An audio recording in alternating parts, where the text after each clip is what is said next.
This is Innovative Language Learning. This audiobook will take you through the basics of Japanese with Basic Bootcamp, All About, and Pronunciation Lessons. The 5 basic bootcamp lessons each center on a practical, real-life conversation. At the beginning of the lesson, we'll introduce the background of the conversation. Then, you'll hear the conversation 2 times, one time at natural native speed and one time with English translation.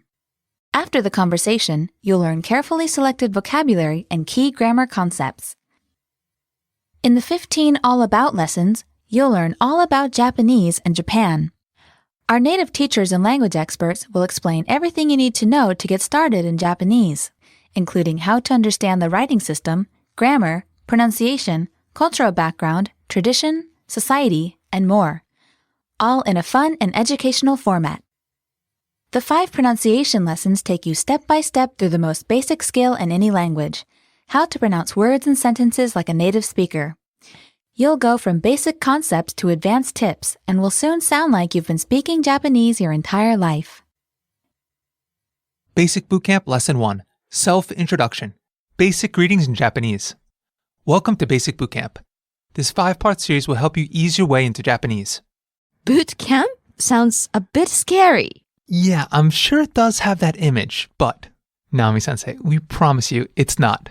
We're going to have fun going over all the basics that will really help you understand Japanese in a quick and easy way. Naomi-sensei, what are we going to be learning in this lesson? In this lesson, you'll learn how to say hello in Japanese and how to introduce yourself. We'll be listening to a conversation between 2 people meeting for the first time. This is a conversation that you'll hear many, many times. Naomi-sensei, this conversation must take place how many times a day? Hundreds. Thousands throughout Japan. So it's pretty important. Definitely. It's very important. Okay, let's listen to the conversation between Mr. Tanaka and Ms. Suzuki. こんにちは。はじめまして。私は田中です。Hello, nice to meet you. My name is Tanaka. 私は鈴木です。よろしくお願いします。My name is Suzuki. Nice to meet you. Here we'll break down the phrases and sentences so that you can hear what's being said. This will help your ear get tuned to Japanese. こんにちは。はじめまして。私は田中です。Hello, nice to meet you. My name is Tanaka. 私は鈴木です。よろしくお願いします。My name is Suzuki. Nice to meet you. So, Naomi-sensei, what do people in Japan do when they meet for the first time? What's the custom? Japanese people almost always bow when they first meet each other. How about shaking hands? I don't think we do very often, but in the business situation, they might do it if they are dealing with Western people. Otherwise, just a bow is enough. And a couple of interesting things. Sometimes not just one bow, but a few bows, right? Yeah, 2, 3, 4. multiple times. Multiple bows. はい。I think it's just a habit. One more interesting thing is like, if a Japanese person does shake your hand, they might use 2 hands. One hand grasping yours and one more on the outside. Oh, yeah. That's true. Some people do that. So just a little FYI, just some information in case someone does shake your hand in that manner. Okay, now let's take a closer look into these phrases for learning Japanese. Naomi-sensei, what was the phrase for hello used in the dialogue? こんにちは. Hello. It's not konnichiwa, it's konnichiwa. You really have to hit the n sound in there, the n syllable before ni. Naomi-sensei, one more time. Sure. こんにちは. And please break it down by syllable. こんにちは. こんにちは. Konnichiwa. Right. Now, when can we use this phrase? It's like hello. It's used mainly in the daytime. This phrase is polite enough for use in formal situations too, right? はい。Right. Okay, let's look at the next phrase. After saying hello, Mr. Tanaka said, はじめまして. Can you say it again? はじめまして. Now please break it down by syllable Everybody, please listen closely. Hearing it syllable by syllable will really help you pick up the sounds of Japanese. はじめまして。はじめまして。 It literally means for the first time. But in English, you don't say that when you meet someone for the first time. It's like nice to meet you in English. Perfect translation. And it's a very good phrase to use when you're meeting someone for the first time. After Mr. Tanaka says this, he then says, 私は田中です。 I'm Tanaka. Now, this is his last name. We're going to look at this closer in just a minute, but he's giving his last name. Miss Suzuki says exactly the same thing, right? Right. She said, 私は鈴木です。 I'm Suzuki. Again, we're going to look into the grammar and the structure of this sentence in just a minute. Now let's look at what Ms. Suzuki said after she gave her name. よろしくお願いします。 Naomi-sensei, one more time, please. よろしくお願いします。 Please remember this phrase. Please remember this phrase. It's an interesting one. For one thing, there's no real equivalent in the English language, but you hear it all the time, All the time. especially when you meet someone for the first time. Now, I'm going to ask you a tricky question. What does it mean? Okay. よろしく means well. お願いします means please. Or I'm begging you. Or could be do me a favor. So literally, do me a favor please. Or be nice to me. The reason I said this was a tricky phrase is the meaning can change depending on the context, depending on how it's used. In this case, you're meeting someone for the first time. So when you use it, when you meet someone for the first time, its implication is, please look favorably upon me. Oh. Please be nice to me. Again, this is the context. Use it in a different context. Yoroshiku onegai shimasu can mean something completely different. Naomi-sensei, to help us memorize this phrase, can you give us a phrase used in the dialogue, but break it into two parts? The first part will be yoroshiku, and the second part will be onegai shimasu. Okay. よろしく。よろしく。よろしく。And the second part is お願いします。おねがいします。お願いします。 All together? よろしくお願いします。よろしくお願いします。よろしくお願いします。 Yoroshiku onegai shimasu. Right. Let's move on to the grammar section. Now, don't be scared of grammar. I know the big bad G word, but grammar is important. And if explained properly, it will help you see things in a whole new light. We're going to try to do that right now. In this grammar section, you'll learn how to say your name in Japanese. In the dialogue, Mr. Tanaka said, 私は田中です。 I'm Tanaka. Let's break down this phrase. The first word is, 私 in this context, it means I. Next we have, は this is a topic marking particle. Wa is a concept we'll get into much later. But for now, we'll tell you that it's a particle that indicates what you're going to be talking about. A much simpler way of introducing this is, think of wa as an English equivalent to as for, Okay. and whatever comes before the wa would come after for. So let's use an example to illustrate this. What do we have in the sentence? 私は So in this case, it would be as for me. Right. Whatever comes before that wa, think of what comes after as for right there. So if we were to put Naomi's name before the wa, ナオミは as for Naomi. So it's introducing the topic that we're going to be talking about. Right. In the dialogue, Mr. Tanaka said, 私は and 田中です。 So he puts his name, 田中 and at the end of the sentence, he says, です。In this case, it means am. right, des is known as copula. Basically, this is a linking verb. And to rephrase, to be. はい。 And basically, it's a word that joins the subject of a sentence with the predicate. I'm not speaking in tongues. I'm just saying that this is what links I to Tanaka in this case. In Japanese, this structure can function as I am, you are, he is, she is, they are. It can function as everything. Unlike in English, there's no conjugation of the verb depending on the subject. So it's all the same. Naomi-sensei, can you say the sentence one more time? 私は田中です。I, 田中, am. Literally, of course. In natural English, it would be, I am Tanaka. I'm Tanaka. So, in my case, my name is Naomi. So, 私は Naomi です。 Right after, watashi wa comes your name. And then you end it with, です。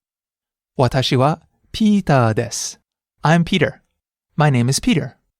So to say your name, say, 私は then put your name, and finally add, です。私は such and such です。 so if a listener's name is John, it would be, 私はジョンです。 if the listener's name was Jenny, it would be, 私はジェニーです。 so the pattern is the same.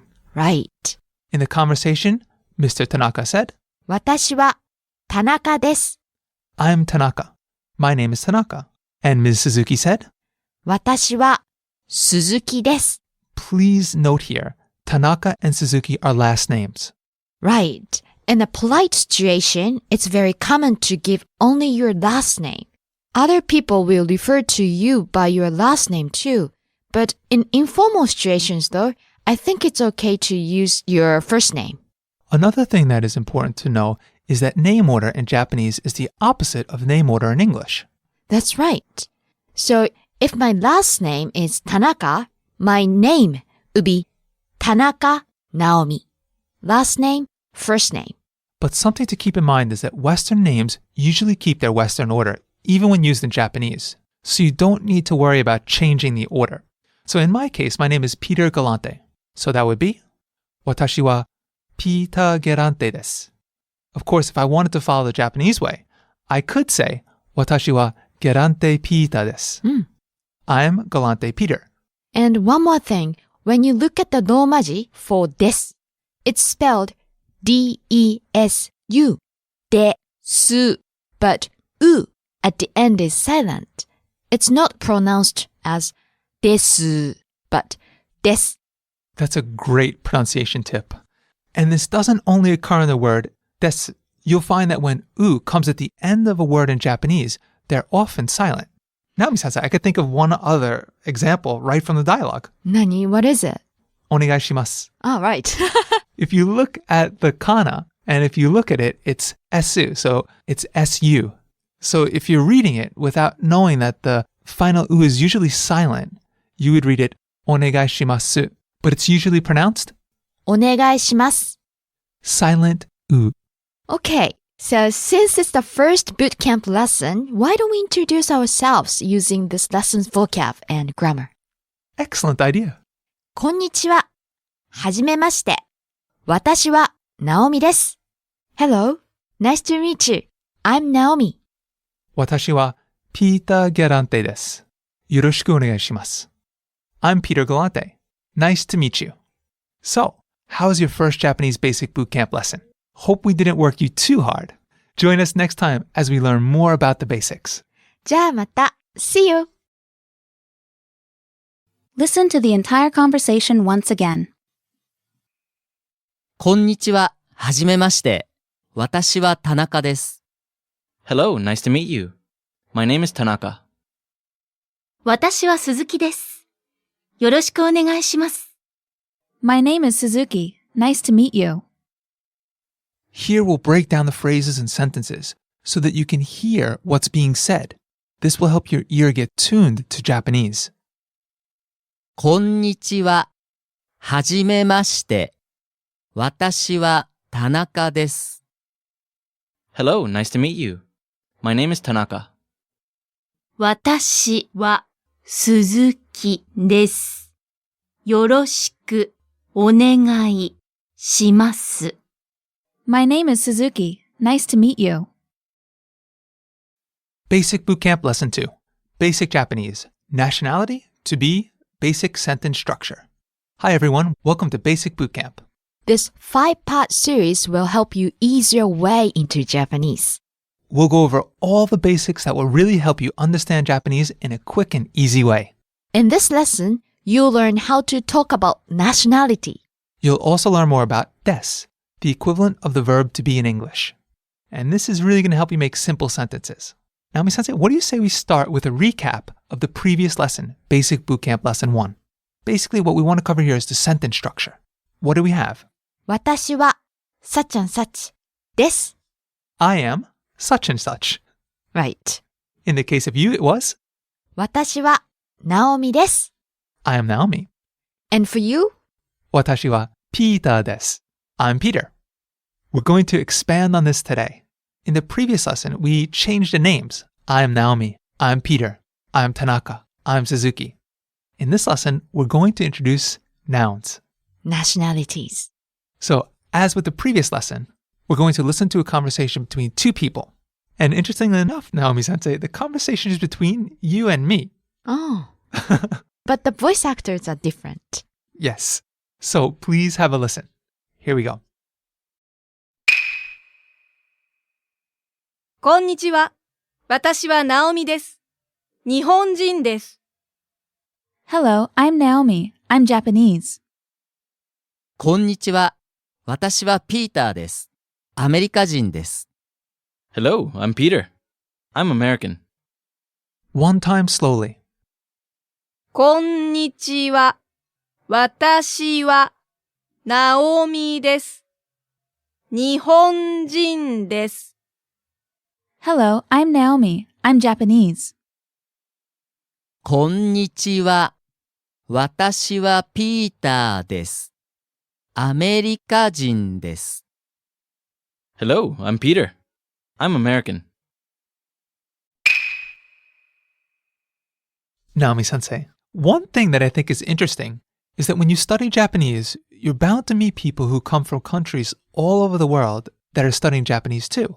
Yeah, it's really amazing. There's so many people from all over the world who study Japanese. So that's where being able to talk about where you come from is really handy. Right. Not only for introducing yourself to Japanese people, but also to your fellow learners. It's funny, if you're studying at a Japanese school, probably most of the Japanese you use is going to be spoken with other foreigners. Ah. Okay, let's take a look at the vocabulary used in this lesson. What we're going to do is give you the word one time, natural native speed. Then we'll give you the English. Then we're going to break down the word by syllable. The goal here is to help you hear each syllable so you'll remember the word and get used to the language. Finally, we'll give you the same word again, natural native speed. Let's have a listen. First we have 日本人 Japanese. にほんじん日本人 Next word, アメリカ人 American. アメリカ人アメリカ人 Naomi-sensei, let's take a look at this lesson's dialogue, line by line. First we have, こんにちは this was followed by, 私はナオミです I'm Naomi. As we learned in Bootcamp 1, you can introduce yourself by using the structure, 私は your name. です So in this case it was, 私はナオミです I am Naomi. Again, literally, I, Naomi, am, as the Japanese verb comes at the end of the sentence. But when we translate it, I'm Naomi. The new sentence, what's new in this is, 日本人です literally, Japanese am so the subject, the I, is not even in there. Of course, in English, we translate this as, I'm Japanese. We'll explain this grammar in the grammar section later. Here, let's learn how to form nationality. Naomi-sensei, how do we say Japanese person? 日本人 This word, nihonjin, it's made up of two parts, kind of two words. Can you say the first part, the first word? 日本 Japan. That's the Japanese way to say Japan. How about the next part? What did you add for that? 人 Jin means person or people. So you simply add jin to the name of a country. And that means a person from that country, right? はい、right. And this is a rule of thumb that works about 98.5% of the time. A few cases where it doesn't work, but most of the time, if you follow this rule, you'll be okay. So can we hear that one more time? Japanese person. 日本人 Break it down. 日本人日本人 In the next line, Peter said, こんにちは。 Hello, 私はピーターです。I'm Peter. And Peter said, アメリカ人です。American am. Of course, I'm American. Can you say American again? Sure. アメリカ人。 This, much like Nihonjin, is made up of two parts, two words. The first word is アメリカ America. The second, 人。 person. Put them together. アメリカ人。 American. Literally, America person. American. So the rule's quite simple. You take the name of a country and you attach. 人。 Let's look at some examples. Naomi-sensei, where do you want to start? I'm gonna say a nationality. Can you guess the meaning? I can do that. カナダ人。 That would be Canadian. Right. Two parts. The first part. カナダ Can you hear it? Canada. 人。 Person. カナダ人。 Canadian. How about メキシコ人。 One more time. メキシコ人。 Mexican. Right. Now, I said 98.5% of the time. Here's one that kind of falls into that 1.5%. How about English or British? イギリス is the name of the country in Japanese. So, イギリス人。 English person. Country? イギリス England. 人。 Person? イギリス人。 English. On to the grammar section. Let's take a look at word order. In the dialogue we had, 私はピーターです。 I'm Peter. It's really important to remember that the verb or copula です comes at the end. So first, the topic, the subject here is. 私 After that we have. は We went over this a little bit last time. The wa after watashi is a particle that marks the topic. Remember, as for, and in this case, as for me. 私は Then we have the person's name. In this case, ピーター the person's name. and then we have the verb to be in Japanese. です. 私はピーターです。 I'm Peter. There you have it. You've made a full sentence. But when he said his nationality, he dropped 私は Yes. Naomi-sensei, you're right. I just said, America-jin desu. When the topic or subject is already clear from context, you can drop it, meaning you don't have to say it. That topic is already established, so it's redundant. Of course, it's still okay to say 私はアメリカ人です。 Now we can try out the structure in other sentences. Naomi-sensei, how would you say, we're American? I is 私 and we is 私たち。 Watashitachi. Right. So, 私たちはアメリカ人です。 We're American. Can you say, I'm American again? 私はアメリカ人です。 Now we're American. 私たちはアメリカ人です。 So please notice that the only difference here is 私、 I and 私たち。 we. The rest of it stays the same. Right. As we explained in a previous lesson, Japanese verb doesn't change according to the subject. So in English, I am American or we are American. You are, he is. The verb is conjugated. In Japanese, you don't have that. It's kind of like I be American, we be American. The subject changes, but the verb stays the same, Right. making it easier. So, Naomi-sensei, how would you say, I'm Japanese? 私は日本人です。 How about we're Japanese? 私たちは日本人です。 All right. We hope that this lesson has helped you get a grasp on basic Japanese sentence structure. Stick with us as we get into more of the basics in this basic bootcamp series. See you next time. Listen to the entire conversation once again. こんにちは。私はナオミです。日本人です。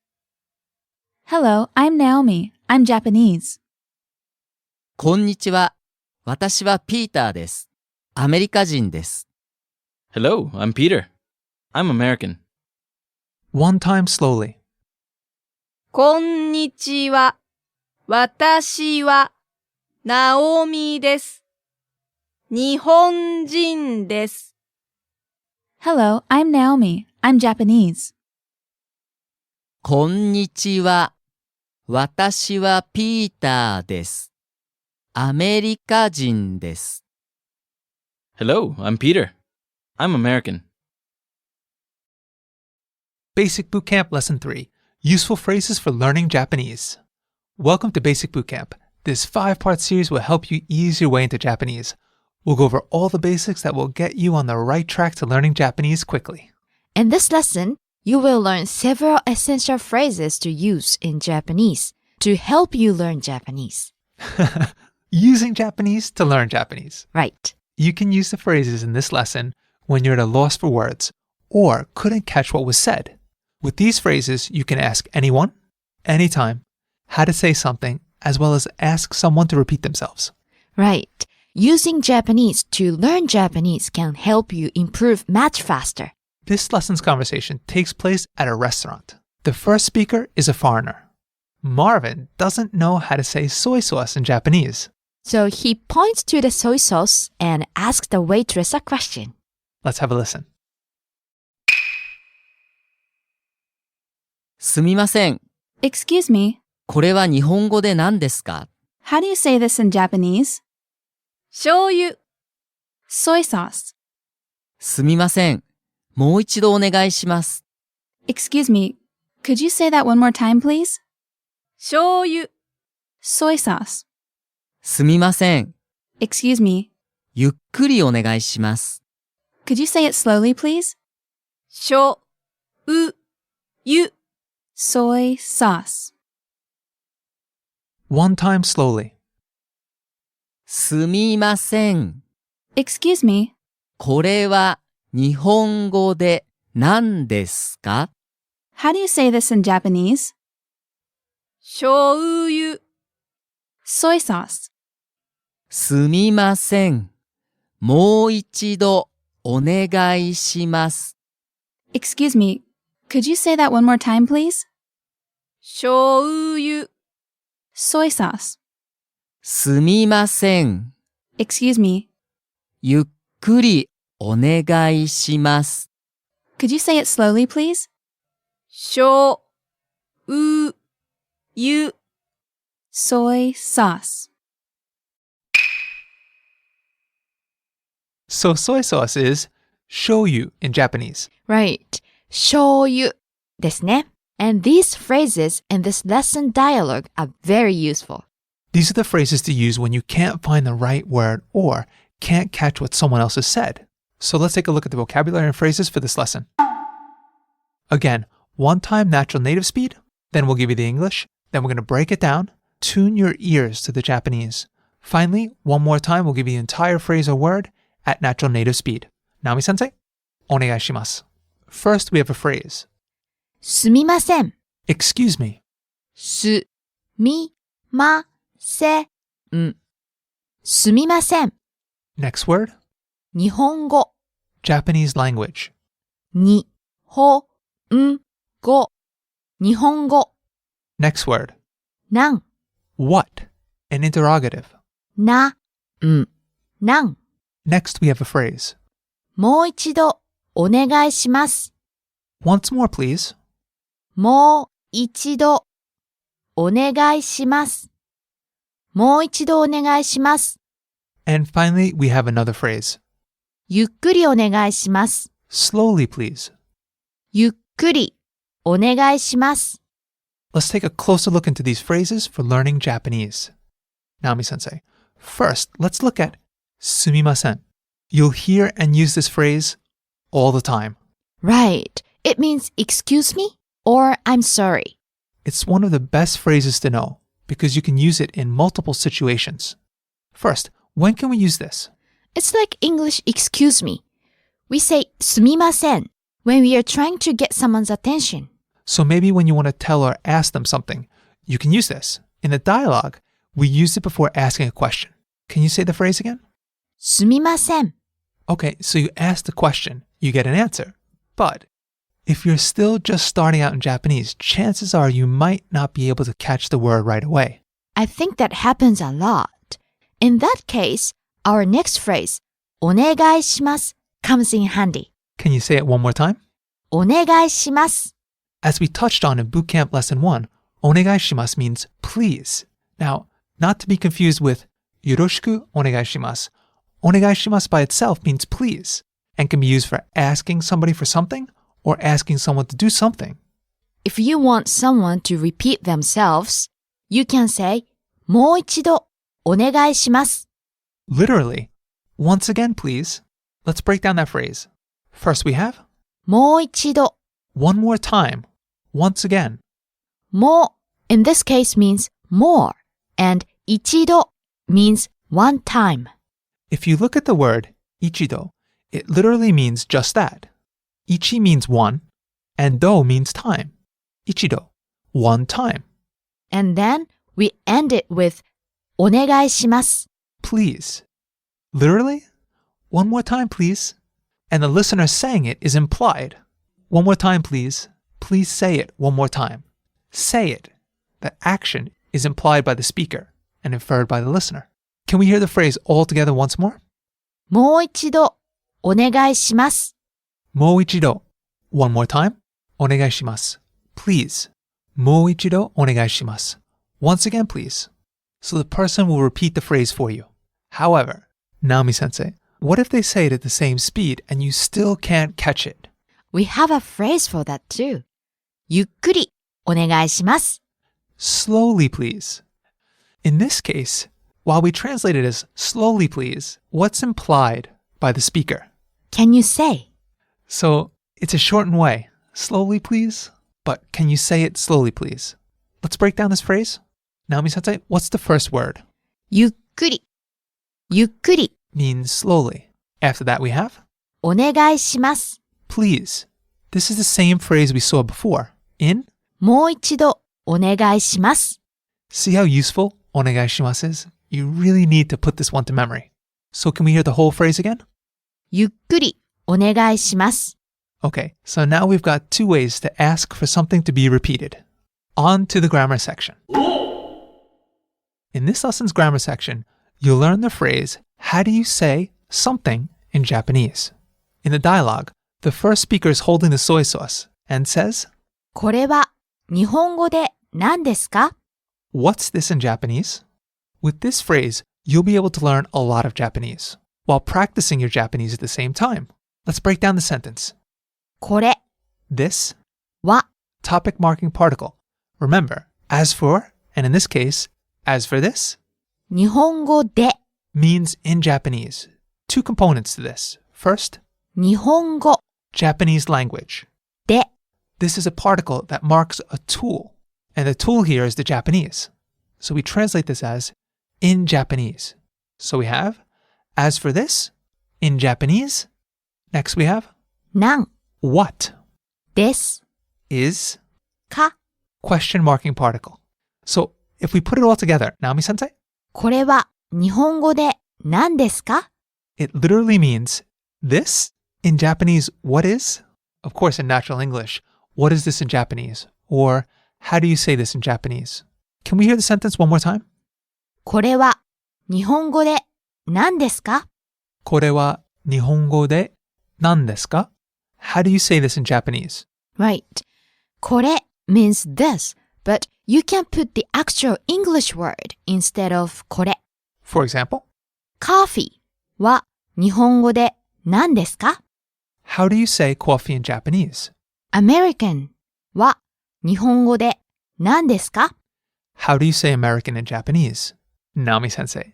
Bootcamp は日本語で何ですか? How do you say bootcamp in Japanese? If you get this one down, you'll both impress people and learn that word that's been missing from your vocabulary. Right. What's good about this sentence is that you can also use the same sentence structure to ask what something is called in English. For example, if someone springs an unfamiliar Japanese word on you, and you'd like to know what it's called in English, you can say, such and such は英語で何ですか？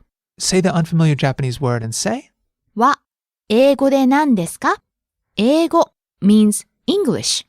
say that again, or もう一度お願いします. Sure. 英語ゆっくりお願いします. This time slowly, please.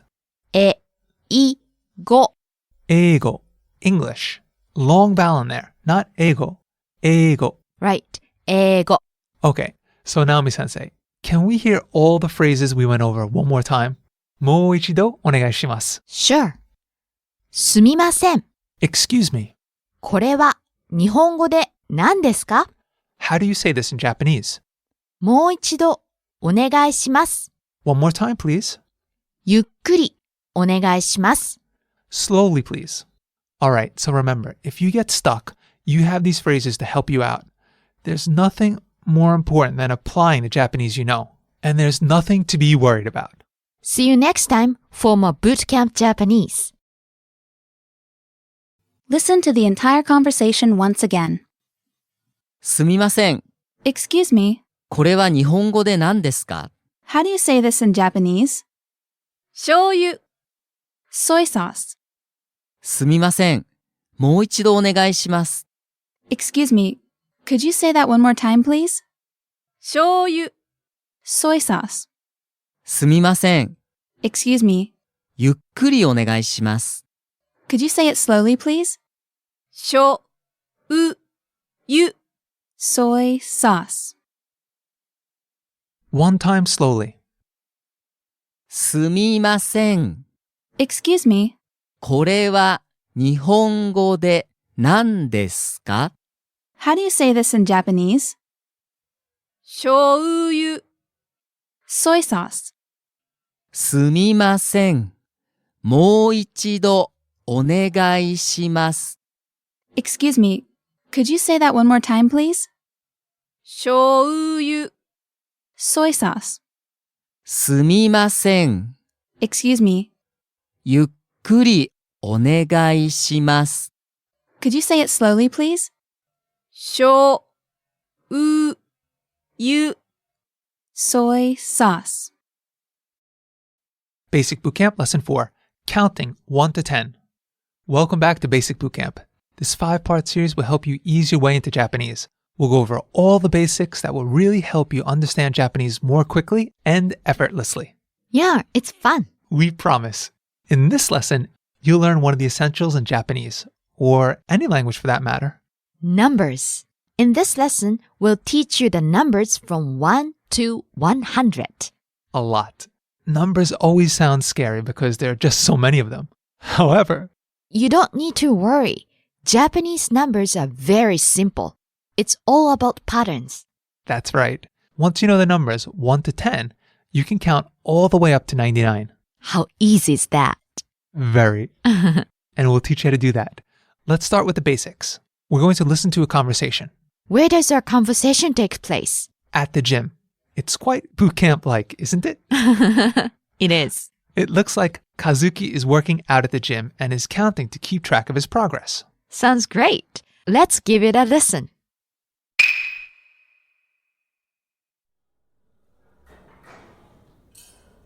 1、2、3、4、5、6、7、8、9、10。That sounded pretty tough. It definitely sounded tough. So, as we mentioned earlier, learning Japanese numbers is all about patterns. As you were listening, you might have caught on to some of them. And if not, don't worry. We'll explain them all to you here. You'll have them down in no time. First, let's take a look at the vocabulary. Again, we'll give you the word natural native speed, English translation, break it down by syllable, and one more time, natural native speed. Naomi sensei, onegai shimasu. 1、 1.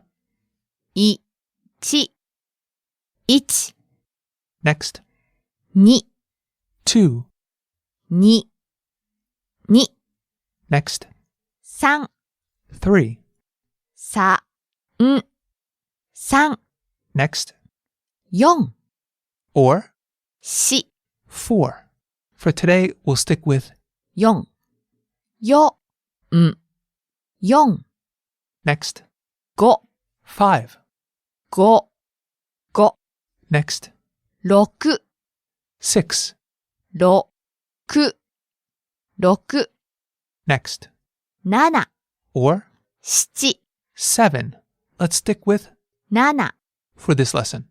7、Next. 8、 8. 8、8、 Next.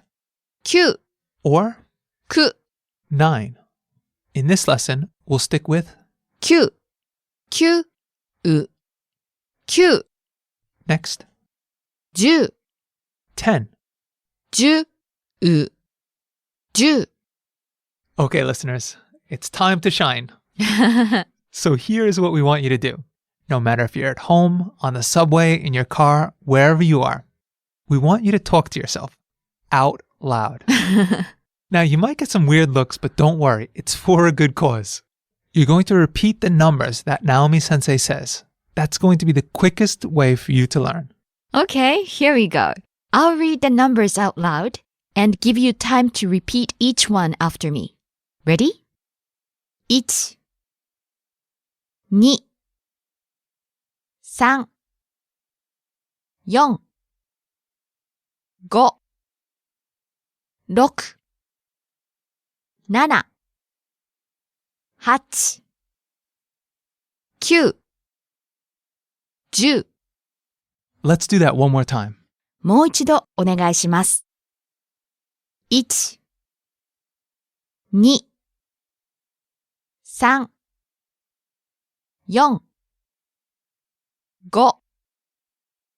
5、6、7、8、9、10。 Now we're going to take a look at how to put those numbers together. So, from 1 to 10 are something that you have to memorize. As we get past 10, you'll notice the pattern developing. That's right. Everything between 10 and 99 is basically just a multiplication equation in words. To say 11, you say 10, 1. So that would be 10 is, 10, 1 is, 1, so if we line them up, 11. 10, 1, 11. That's it. 1 to 10 are your building blocks. Now you just have to arrange them. And you can count all the way to 99. Shall we try another? Sure. How about 12? 10 and 2, right? Right. So 10 is 10 and 2 is ni. So that would be 12, 10, 2. 13 would be 13, 10, 3. 14, 10, 4 is 14, 15. 10, 5 is 15, 16 is 16, 17, 17, 18, 18, 19. 19. Now, question for you. For this one, again, you're arranging the basic building blocks. 10 is 10, 11, 11, 10, 1, 10, 2, 10, 3. That's how the system's going. Can you guess 20? Naomi Sensei, what's 20? 20. Slide the 2 before the 10. Yeah, 20 is 2 tens, right? So think of it as 2 times 10. That's 20. Naomi Sensei, how about 30? 3 tens. 30, 30. 40 is? 40, 50 is? 50, 60 is? 60, 70 is? 70, 80 is? 80, 90 is? 90. So remember, the word for 10 is 10. To make numbers that are multiples of 10, simply put the amount in front of the 10. For example, 20 is? 20. That's it. All they do is repeat. Counting by tens to 90 is actually a really good way for you to practice 1 to 10. Right? Hi, right. So, Naomi Sensei, we covered 1 to 10, 11 to 20, and then we counted by tens all the way to 90. What if we're somewhere in the middle? Oh. What do we use? For example, if we're talking about shoe size, we're getting all types of numbers, right? Especially because Japanese uses the metric system. So we're counting in centimeters. So it's not 1 to 10 if you're coming from America. So Peter, what's your shoe size in American size? 10 desu. It's 10. Since the topic, my shoe size, was already established, I didn't need to put that in the sentence. I just need the number and desu. 10 desu. So which is about what size in Japanese size? That's about 28 in Japanese. Okay, so we start with 20, 20, and then add 8, 8, 28. And Naomi-sensei, how about you? What size are you? I'm a size 23 in Japanese size. 23, so 23. Right. 20, 20, plus 3, 3, 23. All right, I think we're starting to get the hang of it. Now, inside the lesson notes, there's a chart on forming numbers, so you can find everything you need inside of the lesson notes. Now for the big question, Naomi-sensei. Hi. The title was counting 1 to 100, but we only have the tools to get up to 99. What is 100? It's not juju. 10. It's 100. It's a new word. 100. もう一度お願いします。100. ゆっくりお願いします。100. 100. Right. 100. So there you have it. Now you can say all of the numbers from 1 to 100. Yeah, like we mentioned before, once you know the numbers from 1 to 10, you'll be able to say all the numbers up to 99. Now that you've learned some numbers, again, application. Practice saying any number you see around you in Japanese and watch how quickly you remember them. Practice makes perfect. Now, in the next lesson, we're going to count from 101 all the way to 100,000. But here's a little hint. You have the tools to count almost all the way to 999. There's a couple surprises in there, but basically, if you think about it, the way we went from 19 to 20, think about that and you can probably count all the way up to 999 with the tools we gave you today. But we'll cover all that in the next lesson. See you next time. Listen to the entire conversation once again. 1、2、3、4、5、6、7、8、9、10。Basic Bootcamp Lesson 5, Counting from 100 to 100,000 in Japanese. Welcome back to Basic Bootcamp. This 5-part series will help you ease your way into Japanese. We'll go over all the basics that will really help you understand Japanese in a quick and easy way. In this lesson, we'll venture into high number territory, from over 100 to 10,000. You'll be listening to two people at an auction. They'll be bidding over an item. They're trying to outbid one another for an item, and the price keeps rising.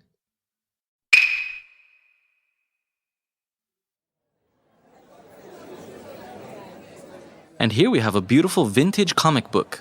It's a rare collector's item. We'll start the bidding at 100 yen. 100、200、500、1000、 1300、 1600、 2000、 3000。 8000。 Sold to this person right here for 8,000 yen. やったー。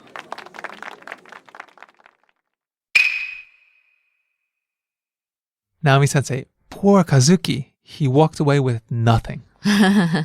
But Hiro got the vintage comic he wanted. How much did he pay for it? 8,000 yen, which is 8,000 yen. Sounds like a lot for a comic. It must have been a pretty good one. Yeah. Or maybe he just really wanted it. Right. He sounded really excited. He said, yatta, which means yay, or I did it. You can use this if you're happy about something that happened. Okay, so they were shouting a lot of big numbers in this conversation. let's take a closer look at how to put them together. In the last bootcamp lesson about numbers, we learned that to say 11 in Japanese is basically 10-1. 11 12 is, 10-2 12 and so on. 20 is the same thing as saying 210 20 21, 21 and so on, up to 99, which is? 99 And then at the end of the lesson, we learned that 100 is? 100 Remember that even though in English we say 100, we use the actual number. We don't need to say 1 or ichi here. Just 100 so. Here's the question. How do we start forming numbers over 100? Well, it's very simple actually. We just take 100, 100, and then put the number after it. Right. For example, 101 is 100 100 plus 1 So 101 How about 111? 100 is 100 11 is 11 So 111 So you could see, again, the pattern's the same. Now let's go through multiples of 100. 100 all the way to 900. Naomi-sensei, onegai shimasu. Okay. To create multiple hundreds, we put the number in front of 100. But sometimes the 100 part itself will change. Okay, so we know that for 100, we don't have to do it. So why don't we start at 200? 200 Literally, 200. How about 300? 300 100 turns into 100 here. It's just an exception, has to be memorized. Yes, there are a series of sound changes when it comes to numbers. Let's keep going though. How about 400 and 500? 400 400, 500 500. So these stay the same. How about 600? 600 This time 100 changed to 100 Okay, how about 700? 700 So this one stays the same. How about 800? 800 The same sound change that we saw in 600. And 900? 900 This one stays the same as well. When 100 followed 3, 6, and 8, we had a sound change. This is a pattern that shows up quite a lot. So try to remember these numbers. The rest will normally stay the same. Okay, Naomi-sensei, that takes care of the hundreds. はい Before moving on, let's just recap them one more time. もう一度お願いします. 100, 100 200, 200 300, 300 400, 400 500, 500 600, 600 700, 700 800, 800 900, 900 and 1000, which is a new word. 1000 You don't need to say the word for one. 1000 is just 1000. Now, as you guessed it, the pattern is going to stay the same.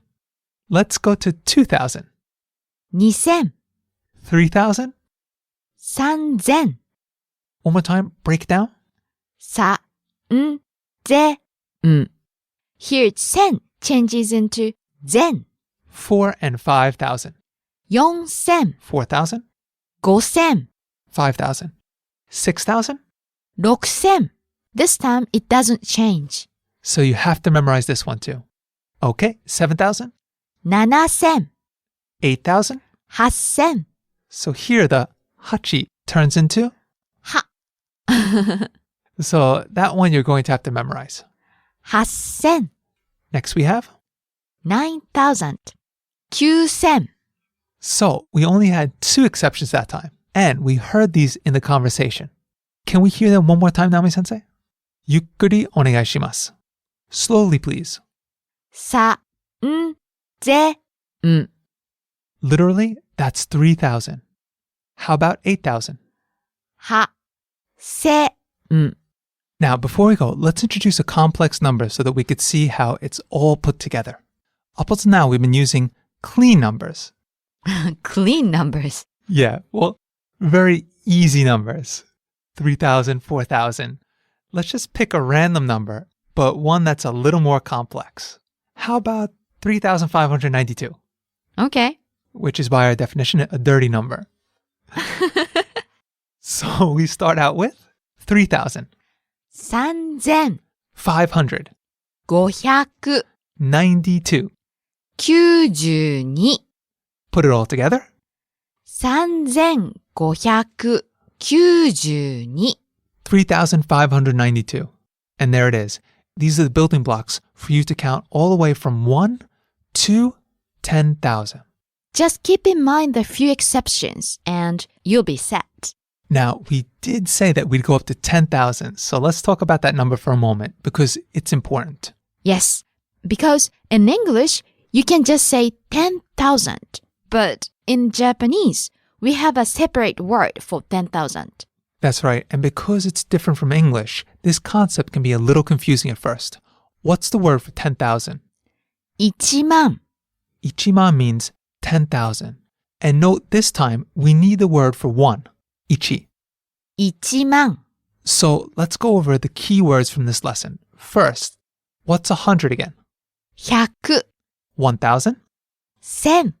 and 10,000. 1,000,000. There you have it. Now, Naomi-sensei, I think there's one more number that we really should cover. What is it? How about 0? There are two ways to say 0. One is 0.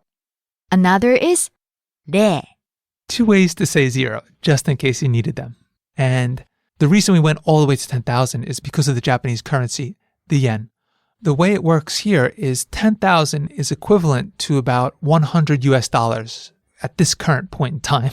That will change depending on when you're listening to this. So because of this, you'll use big numbers very fast. I mean, if you go out to dinner with 4 people to a nice restaurant, you've already blown by the numbers we've covered so far. But in the lesson notes, there'll be a nice explanation about this. Okay, that concludes your basic boot camp. You've now graduated boot camp and you have enough basics under your belt to move on to basic Japanese lessons. 頑張ってください. Good luck.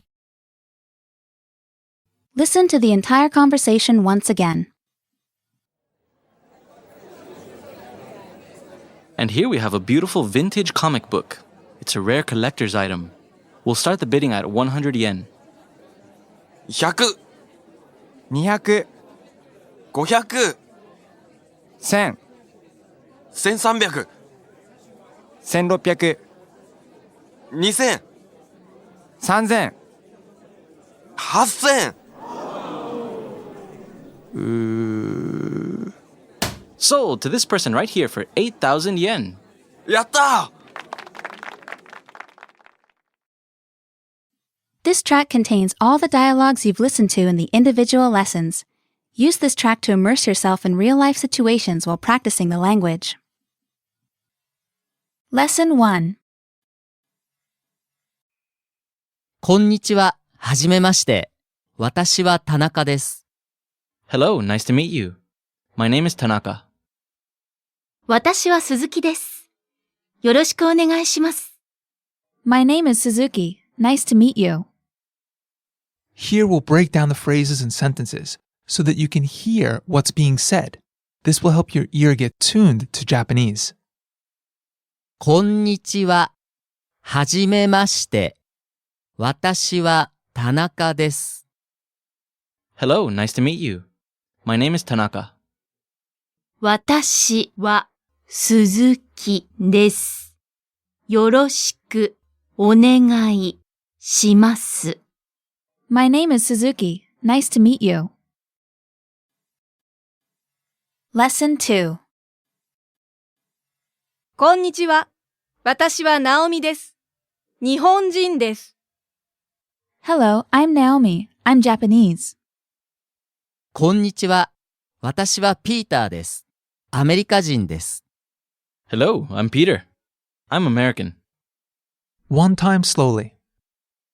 こんにちは。私はナオミです。日本人です。Hello, I'm Naomi. I'm Japanese. こんにちは。私はピーターです。アメリカ人です。Hello, I'm Peter. I'm American. Lesson 3. すみません。 Excuse me. これは日本語で何ですか？ How do you say this in Japanese?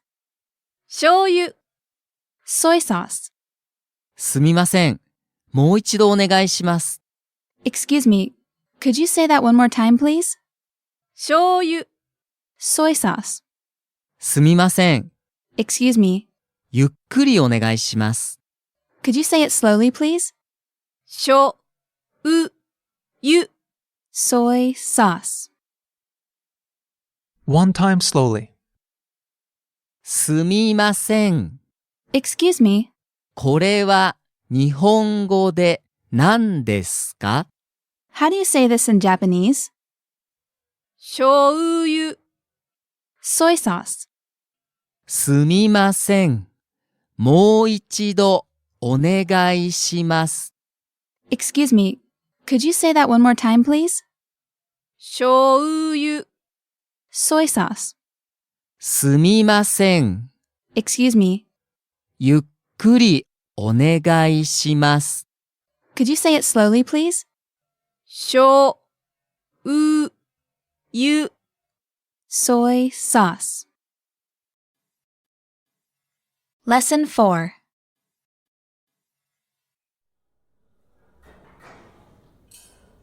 1、2、3、4、5、6、7、8、9、10。Lesson 5.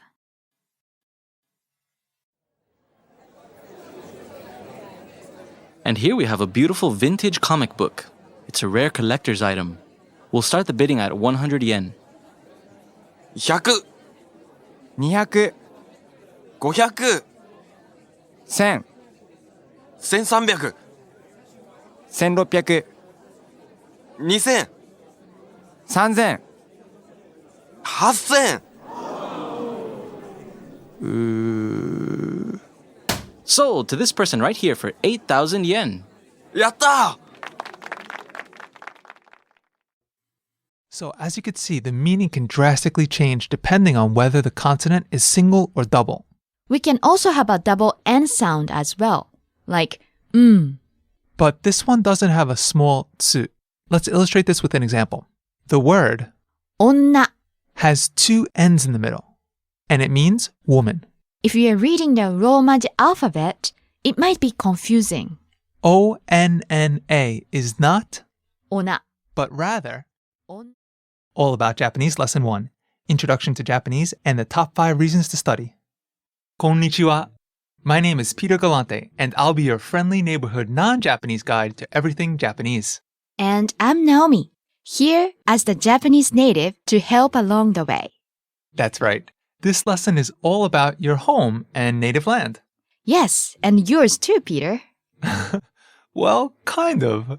I've been living here for 11 years, so it really has started to feel like home to me.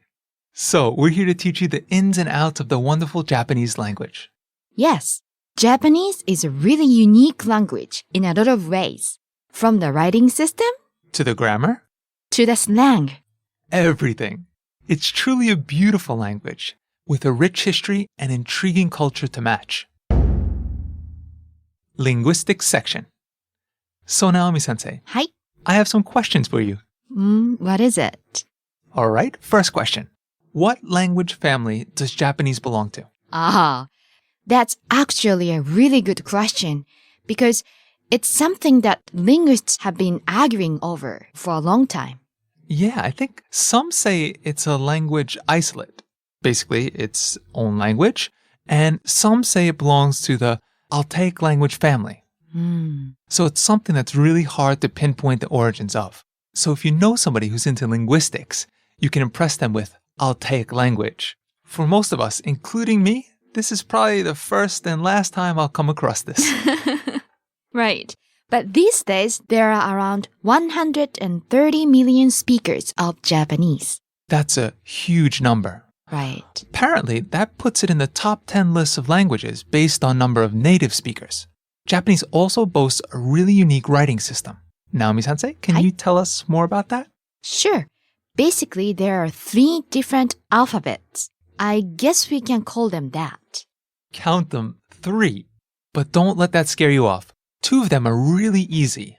It's the last one that takes a little bit more, how can we say, dedication. Yeah.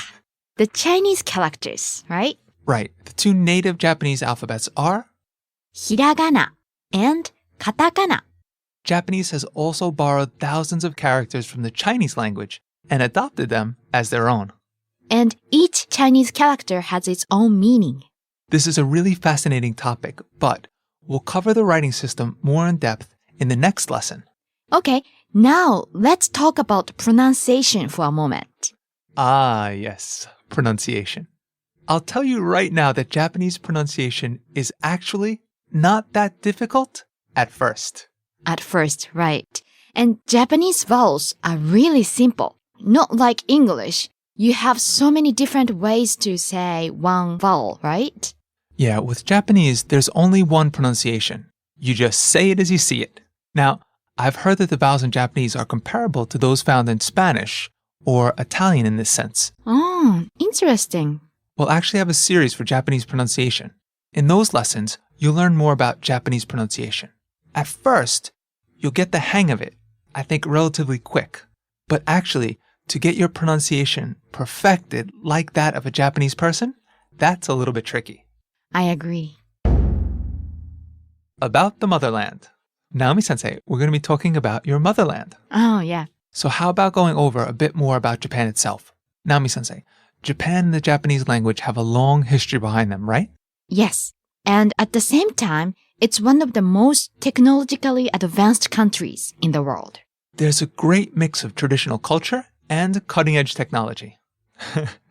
Interesting combination. In Japan, that's often talked about. The way they coexist is really interesting. Yeah. Preserving culture is really important to Japanese people. Next, let's look at the name of Japan in Japanese. Okay. Japan is known as Nihon, or sometimes Nippon, but Nihon is more commonly used in conversation.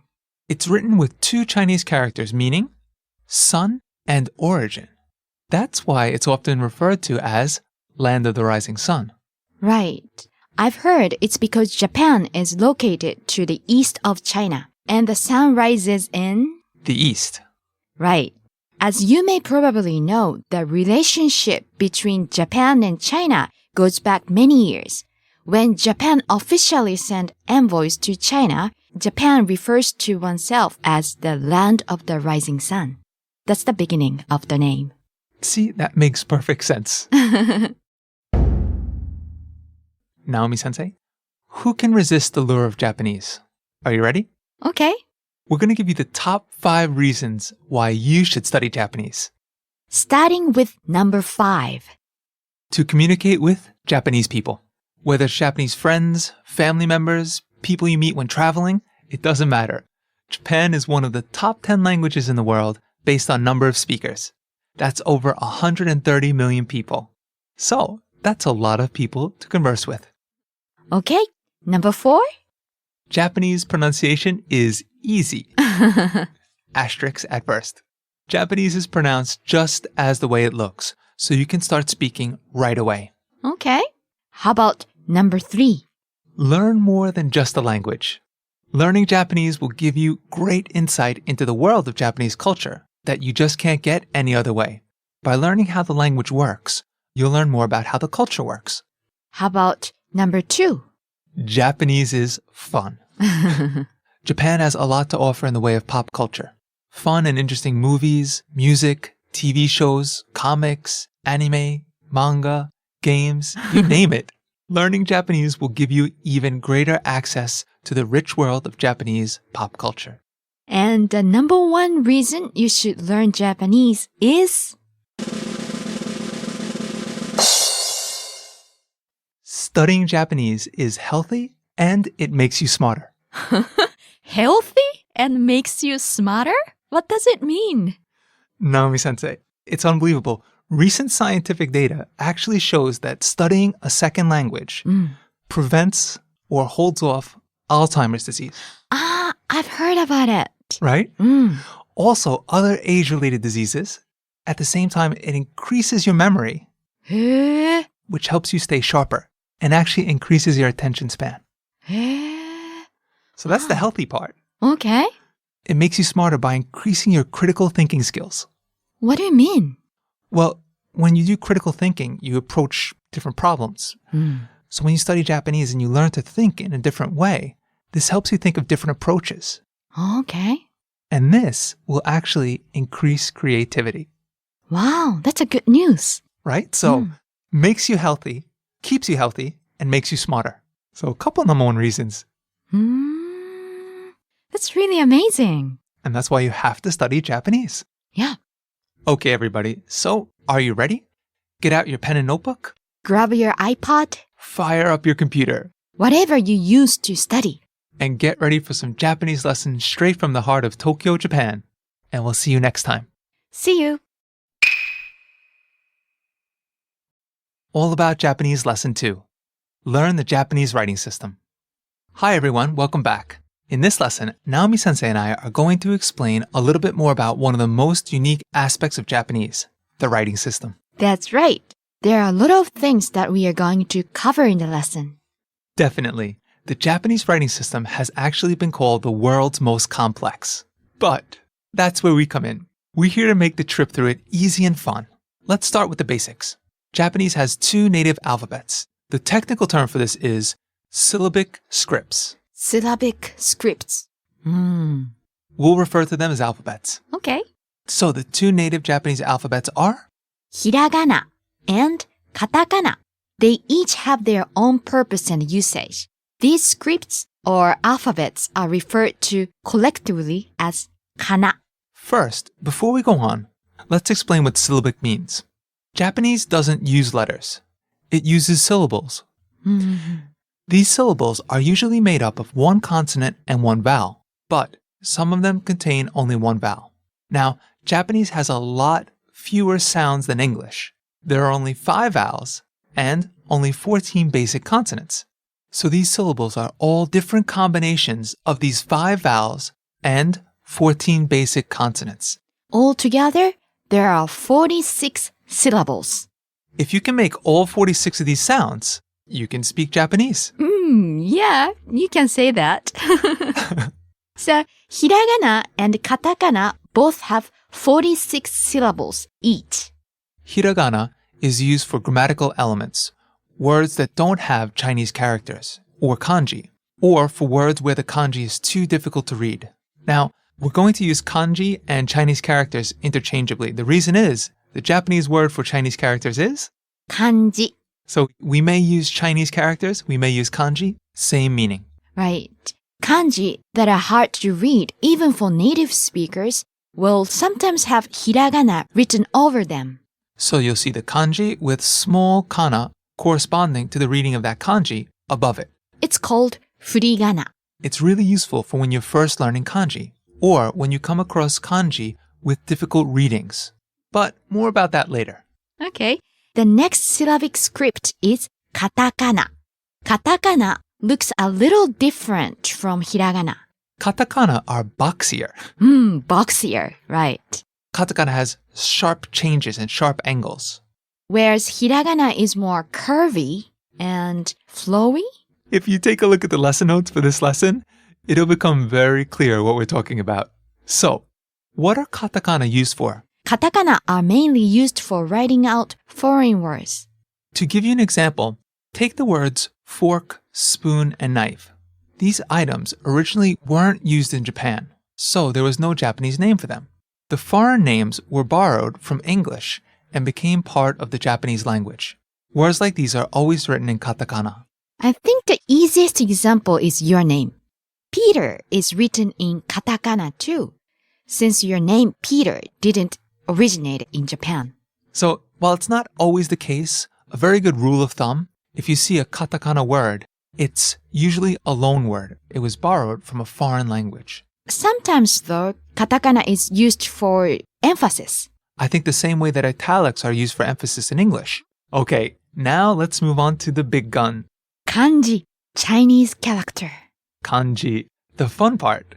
As we mentioned, kanji refers to Chinese characters. These characters were borrowed from Chinese language and adapted into Japanese. As a result, Japanese now has thousands of Chinese characters. Yeah, some says 50,000 and others say more than 50,000. But the good news is that a lot of these aren't used anymore. They're old variations that have fallen out of use. These days, it's said that you need to know around 2,000 characters to be literate in Japanese. The Japanese government actually made a list of these kanji. The list is called Joyo Kanji. Joyo means everyday use. Yeah, regularly used. This is a list of kanji that's taught in schools throughout Japan. These are the must-know kanji. Yeah, but even if you don't know every single characters on the list, I think you can still read a good deal of Japanese. Definitely. You can still easily make your way around, even just knowing some. Every little bit helps. In fact, while the government says 2,000, I think with about 1,000, you can really function quite well in Japan. Yeah. So let's talk more about these kanji. Most kanji have two different readings. One is kunyomi, the Japanese reading. The other is onyomi, the Chinese reading. Naomi-sensei, how do we know when to use which one?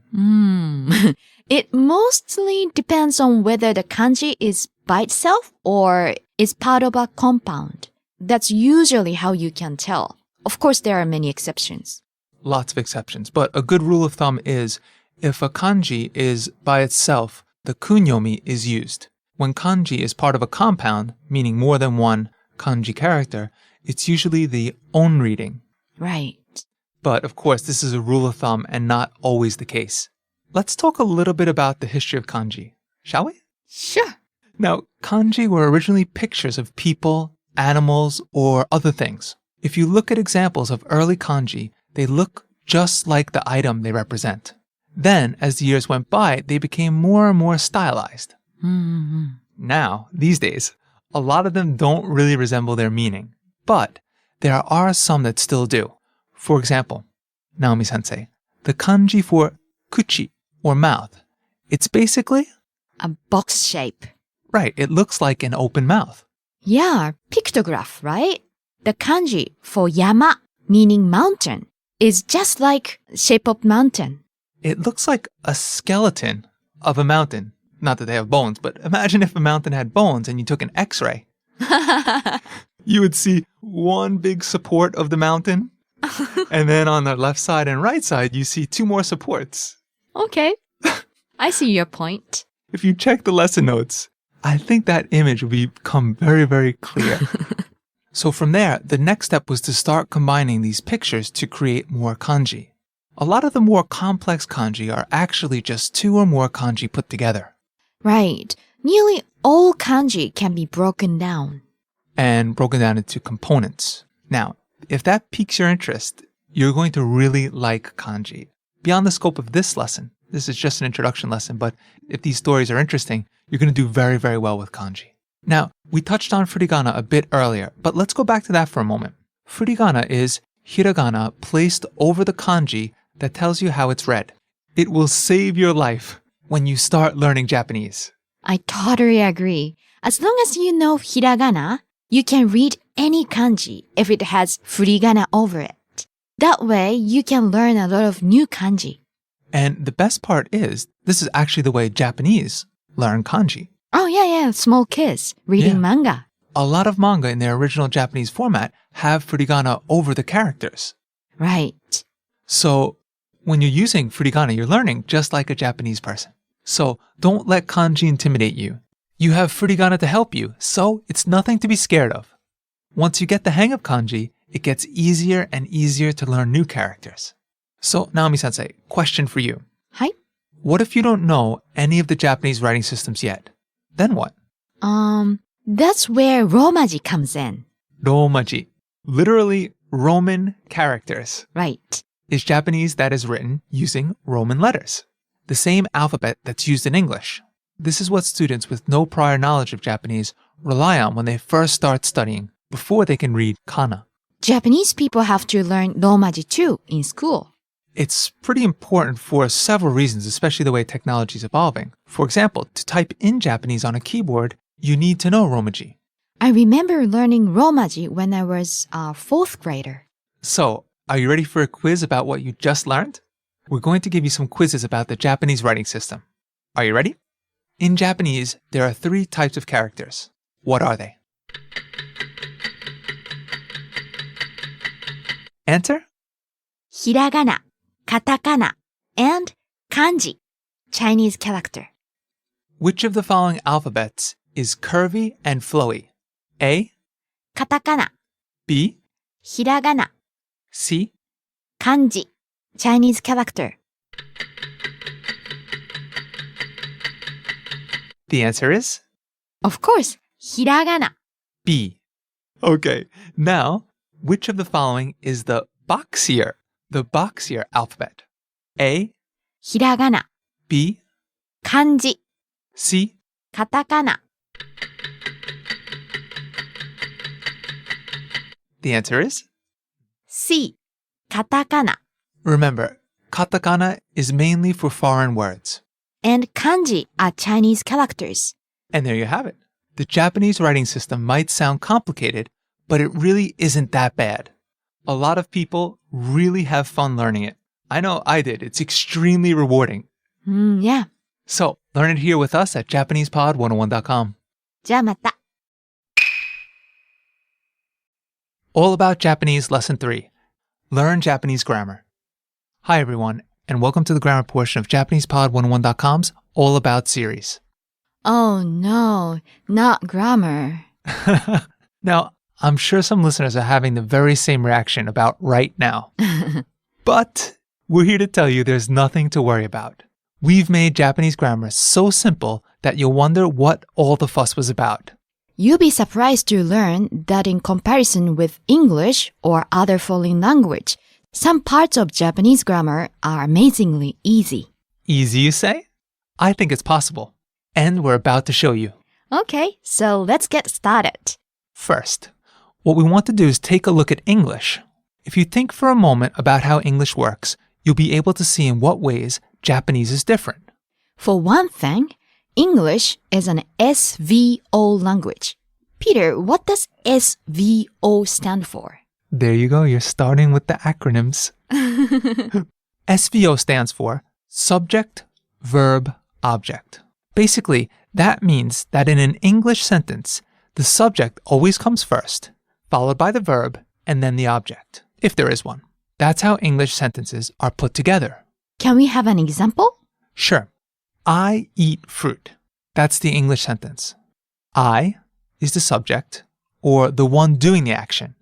Eat is the verb, or the action taking place. And lastly, fruit is the object that receives the action. So, SVO, subject, verb, and object. And that's where Japanese is a little different. Right. Japanese is what's called an SOV language. Subject, object, and verb. So, the position of the object and verb are reversed in Japanese.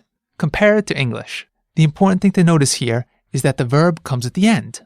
So, if we were to say the previous sentence using Japanese SOV order, it would be I, fruit, eat. It sounds a bit strange, right? It sounds a bit strange, but once you get used to it, it's not bad at all. In fact, as we mentioned earlier, there are a lot of areas of Japanese that are much simpler than their English counterparts, right? Right.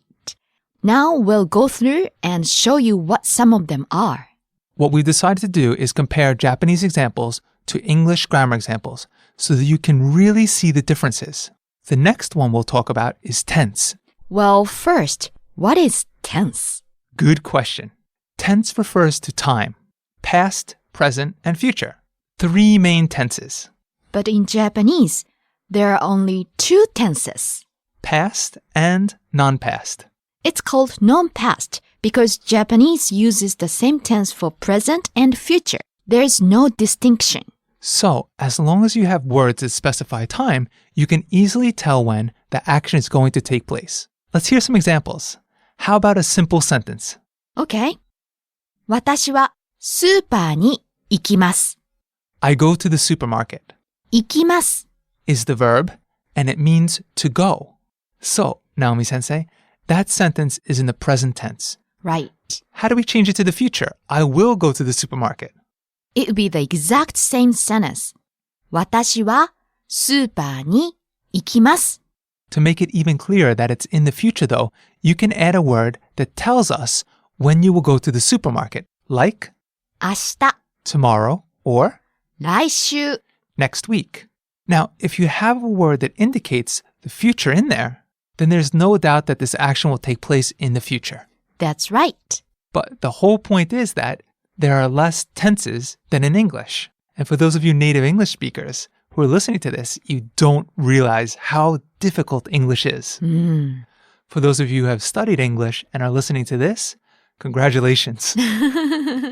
Okay, let's move on to another advantage that Japanese has over English. Naomi-sensei, that is? Conjugation. Conjugation. Now, in a lot of languages, the verb conjugates, or in plain English, changes its form according to who is doing the action. Now, this is especially true for Romance languages, but we also see it in English. For example, I go versus he goes. Go becomes goes.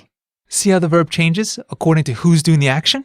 Now, Naomi-sensei, what about Japanese?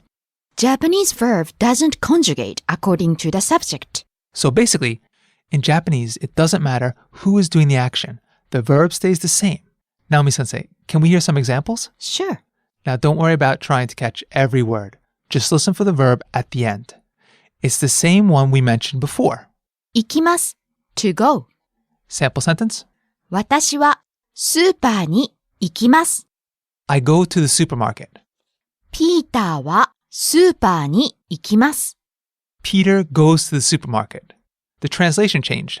I go to the supermarket. Peter goes to the supermarket. But the Japanese, you heard the exact same 行きます。 in both sentences, right? The verb didn't change.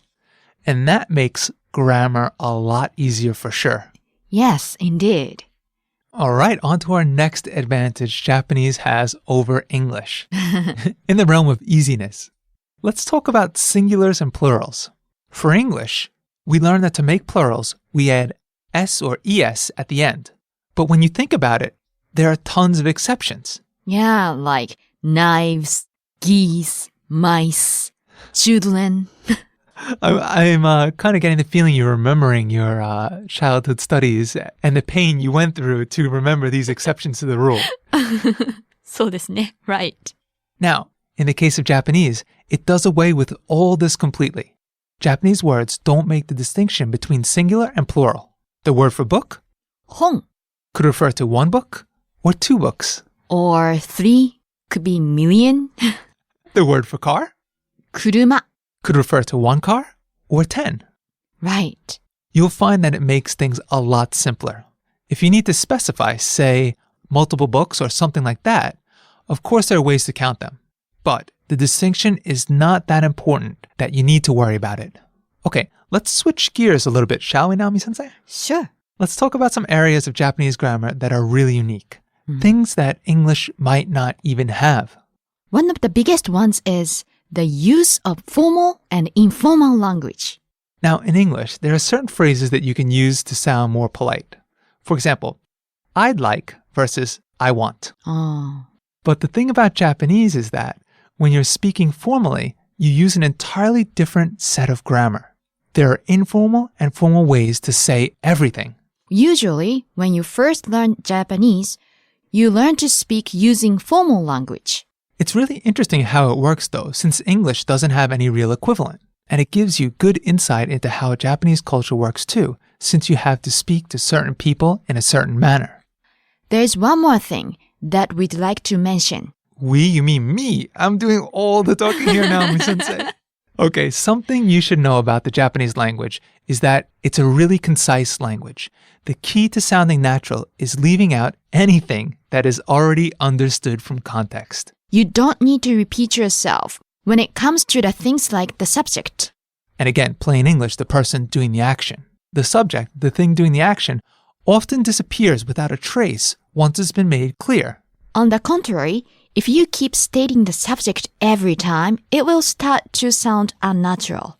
So really, all you need to worry about is the important information. Everything else that is already understood doesn't need to be mentioned again. All right. Naomi-sensei, I think that just about covers it for our brief overview of Japanese grammar.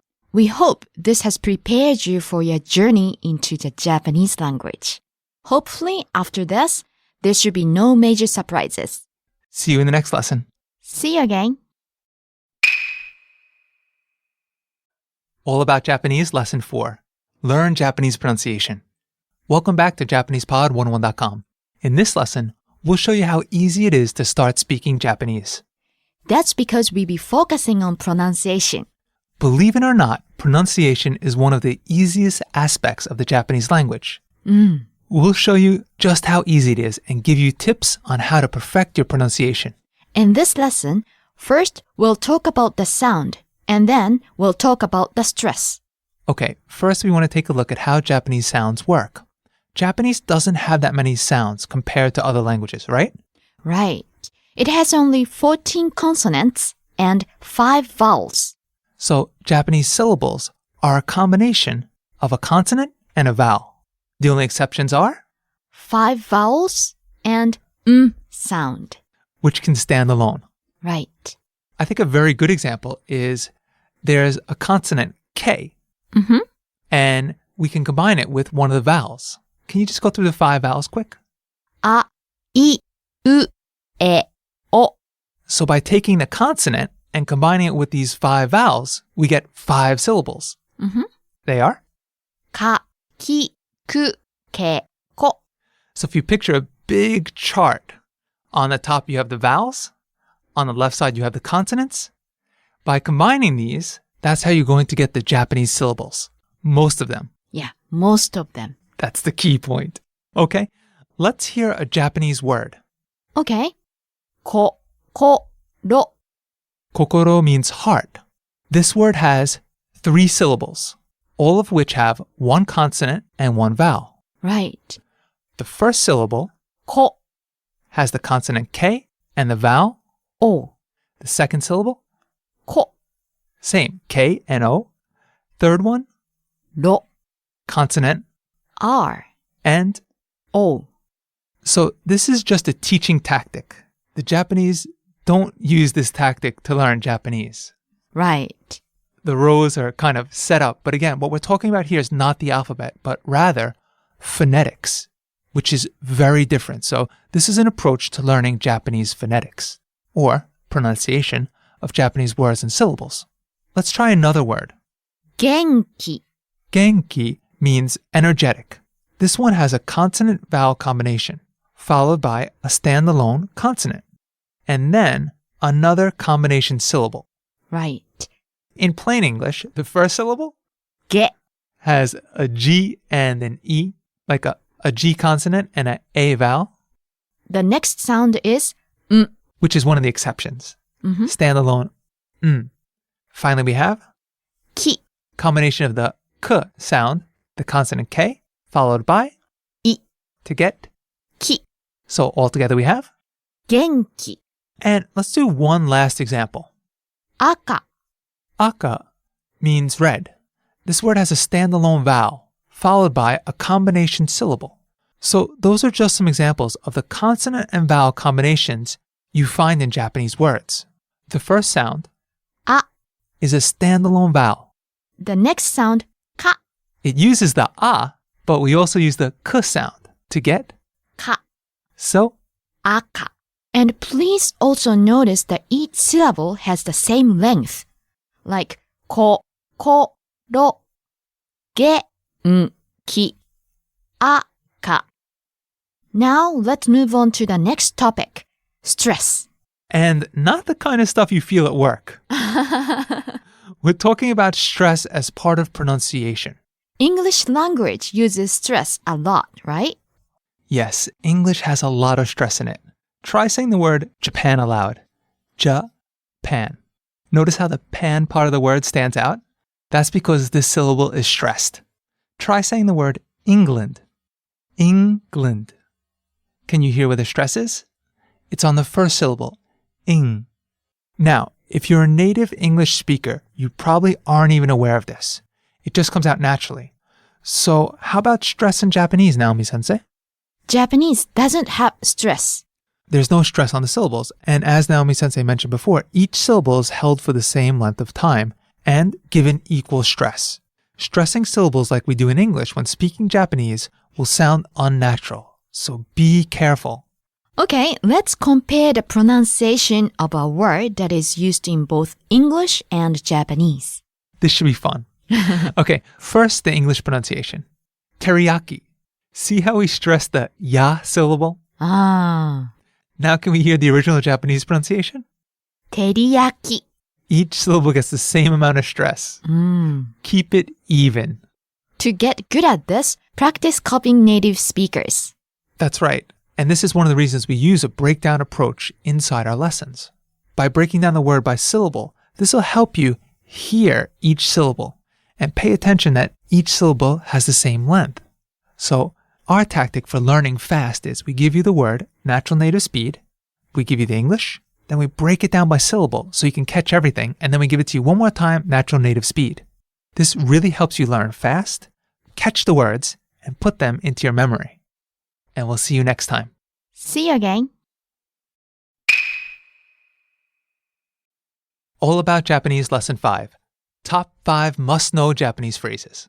Welcome back to JapanesePod101.com, the place to learn and love Japanese.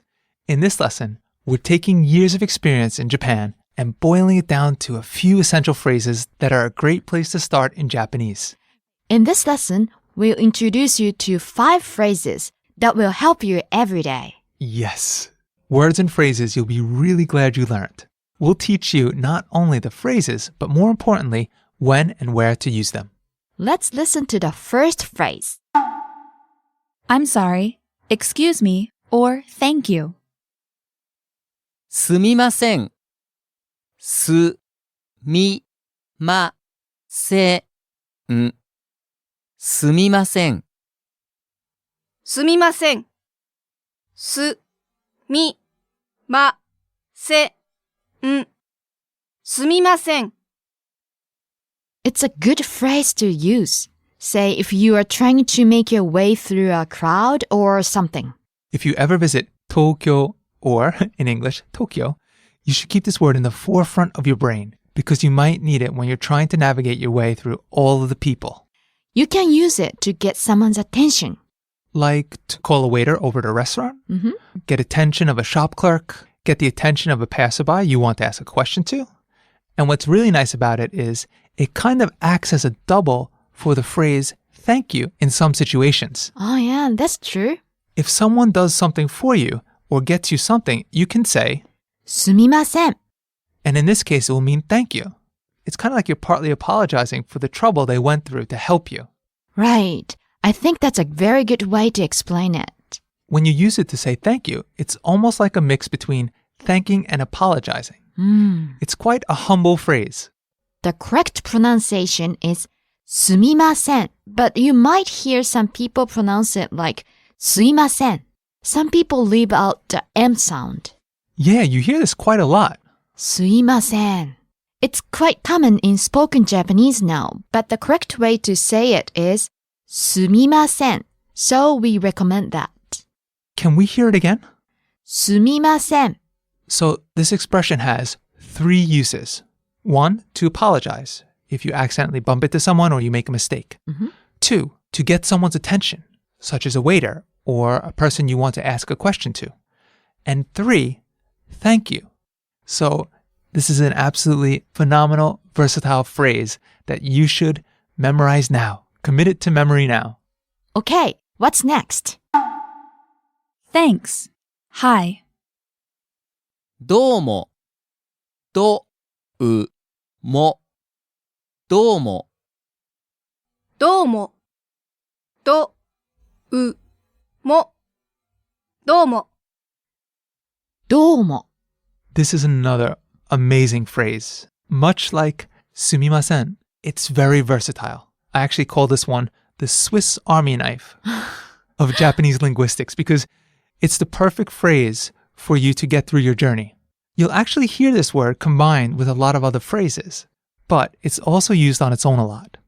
Domo is like a simple and easy way to say thank you or hello. It's like light-hearted hi or hey in English. So, for example, if you're being introduced to friends of friends or something like that, you can use どうも as a greeting, meaning hi. Right. In situations where you are not required to be so formal, どうも is a convenient phrase to use. It can also be used for thank you, right? Right. I hear people using it to shop clerks and other people. Yeah, I think I often use it to people working at stores. どうも So if you remember one phrase, just one, I think this one is the best to remember. Because if you're in Japan and you get something, you're going to want to say thank you a lot. Right. In that case, you should say どうも And if you meet somebody, it's a great way to say hi. どうも So this is a high frequency phrase that you can go a long way with. Okay, on to the next phrase. Go ahead. Here you are. どうぞ、どうぞ、どうぞ、どうぞ、どうぞ、どうぞ。So, どうも is thanks or hi, and どうぞ means go ahead. These words sound almost the same, so be careful. You can use どうぞ when you're offering something to someone. For example, if you brought someone an omiyage or a souvenir and you're presenting it to them, you're about to pass it to them, you can say. どうぞ Or if you're sitting at a table and you ask someone to pass the chopsticks or the soy sauce or the wasabi, They might say どうぞ here you are. And then you can use the previous phrase, どうも thank you. So this is a phrase you'll use when you give something and you'll hear when you get something. Please, here you go. Or like if you open the door for someone, you would say どうぞ Implying that please go ahead of you. So I think a good translation for this is go ahead. Anytime you want someone else to go ahead, you can use this word. So someone's handing you the chopsticks, they'll say, どうぞ go ahead, take them. Or if two people in an elevator and which one's going to go out first?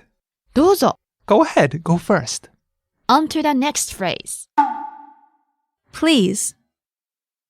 お願いします。おねがいします。お願いします。お願いします。お、ね、が、い、し、ま、す。お願いします。 Okay, this is a big one. You hear this one all the time. The nuance of this phrase varies a little bit depending on the situation, but I think the underlying message is always the same. Please. Please. You can ask for a tangible object by adding お願いします to the item. For example, コーヒーお願いします Which means, coffee please. It's a pretty easy way to ask for something. メニューお願いします Menu please. You'll find that this expression is used a lot to ask for favors or to make requests of other people. And a lot of times it can be translated as thanks in advance. That's a good translation. Menu onegaishimasu. Menu, thanks in advance. Now, in English, that sounds forward and a little bit rude, but in Japanese, think of the complete opposite meaning. It's a very humble expression that is super polite, and it's a very, very nice way of asking for something or someone to do something for you. What you need to notice about this phrase is that it's contextual, so the meaning can change depending upon the context.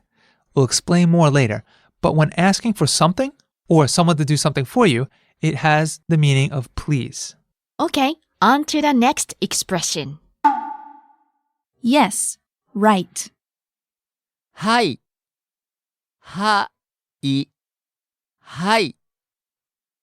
はい。は、い。はい。 The shortest phrase of them all. はい。Right. Now, hi usually means yes or right. In some situations, it means here you go. And while technically this word does mean yes, there is something important to keep in mind.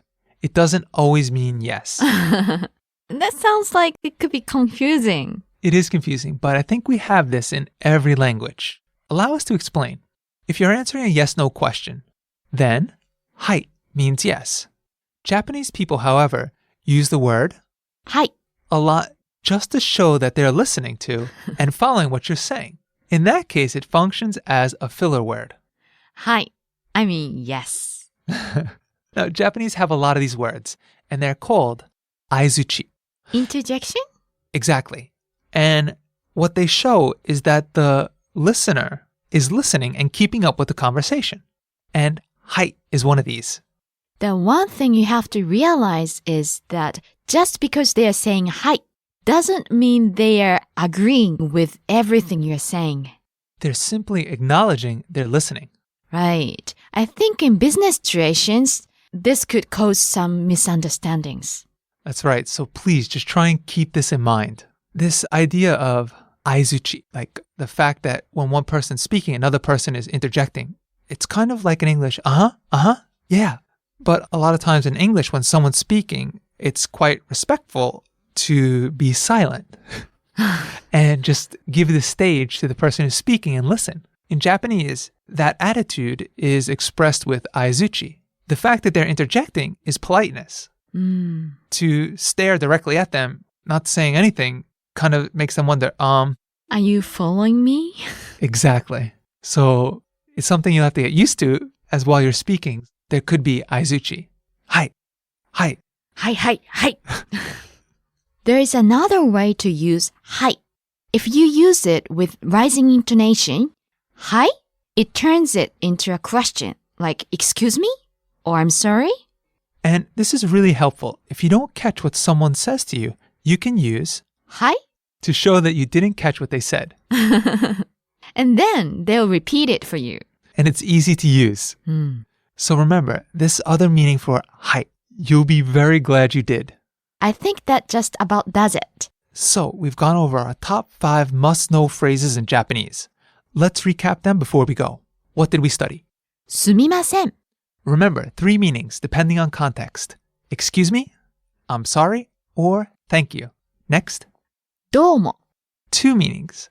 Casual hi, hello, and thanks. Next, どうぞ here you are. Go ahead, and please do something. Please take it. Please go ahead. Next, お願いします please, as in please give me something or please do something for me. Next, はい yes, right. What?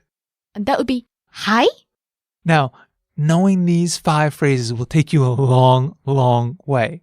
Right. So keep those phrases in mind, and we'll see you next time. はい All About Japan quiz. Think you can answer these 5 questions about Japan? Welcome back to the All About Japan series, the Japanese lessons where you get to learn about the real Japan. In this lesson, I'd like to introduce a new member of the team. In the studio for this lesson, we have こんにちは、夏子です。Hi everyone, this is Natsuko. In this lesson, we have something special. a quiz, Yes. which may have some of you thinking, uh-oh. But don't worry, this will be a fun one. We're not going to test out your Japanese skills or anything like that yet. Nope. These questions are about Japan itself. Society, geography, pop culture. Mm-hmm. So you can test how much you know about Japan. Yes, because learning Japanese is much more than just learning a language. Natsuko-san, that's so true. You learn about the people, life, society, and all that good stuff. Yes, and if you pass, you can go on to the next lesson. And even if you don't pass, you can go on to the next lesson. Yes. So no pressure. So everyone, are you ready? All right, let's get started. Peter, you be the one taking the test. Me? Yes. All right, well, I'll do my best. 頑張ります. Okay, so here's the first question, which is about geography. How many prefectures does Japan have? Okay, I know this one. 47. Yes, correct. Japan has 47 prefectures. So, do you know which one has the most people? I think another easy one. That would be Tokyo, right? Correct. Tokyo has the largest population with 12 million people. Now, how about the biggest prefecture in terms of size? I think there's some pretty big prefectures on Honshu, the main island. Mm-hmm. Niigata's pretty big. Oh, yes, right. But I'm going to go with Hokkaido. That's correct again. The answer is by far Hokkaido, the northernmost prefecture.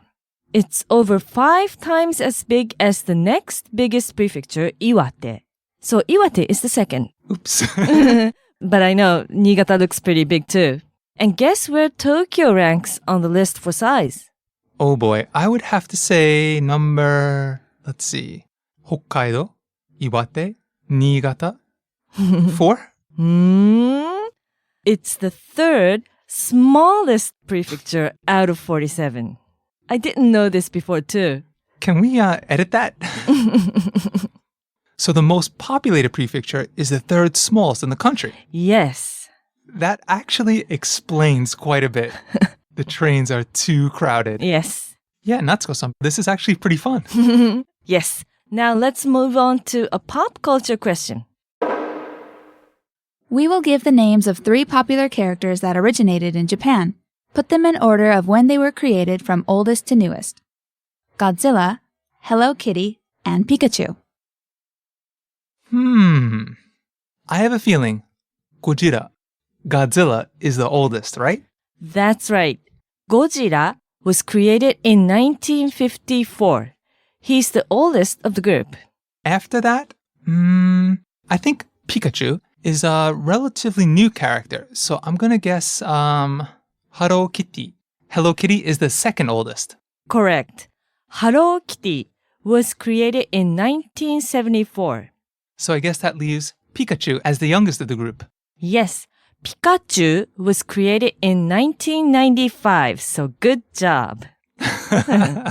Now, all these characters are quite popular all around the world. Do people know that they're from Japan?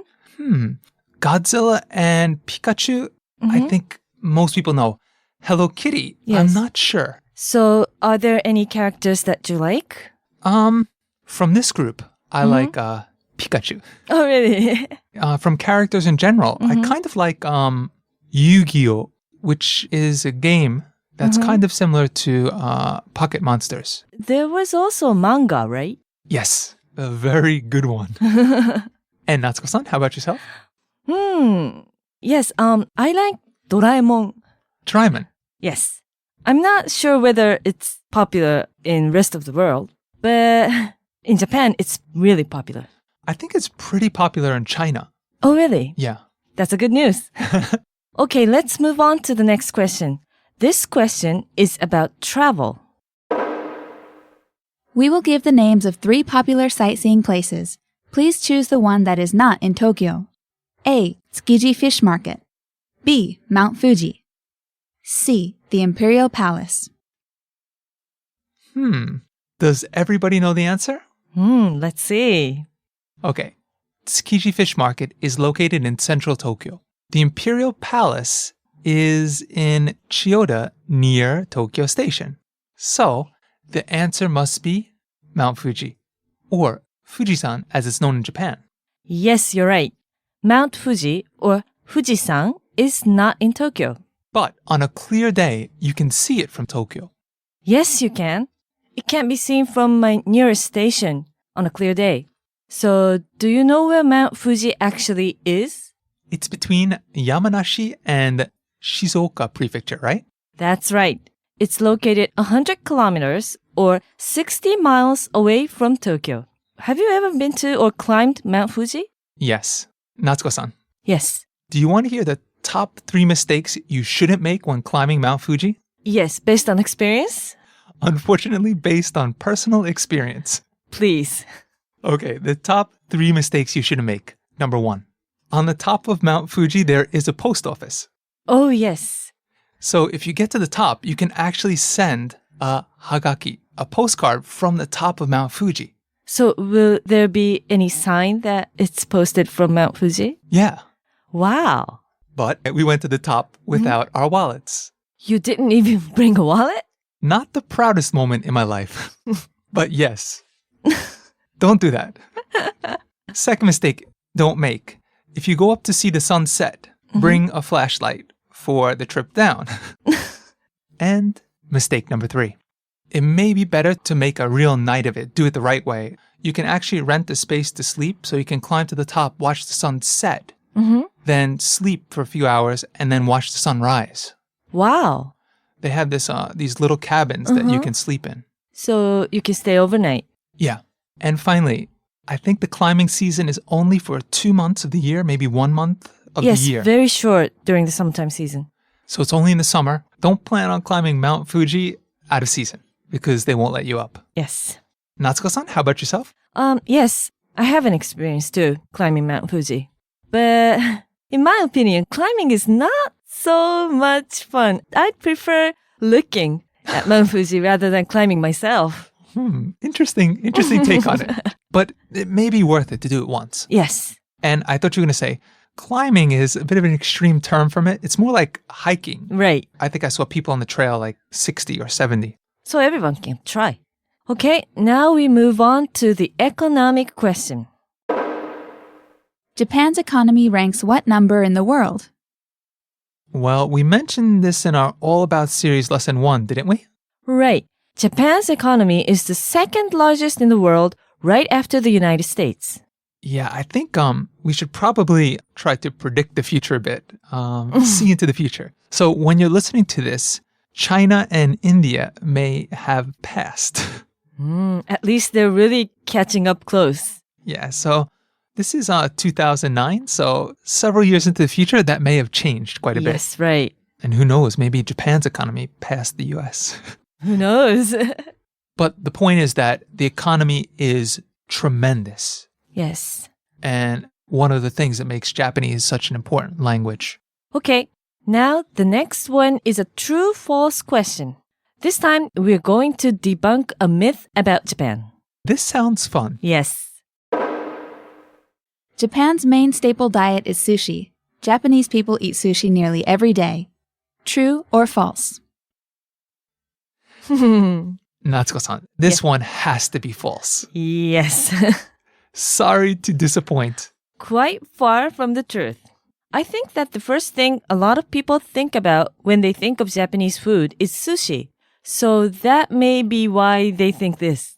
So Natsuko-san, how often do you eat sushi? Actually, once every few months.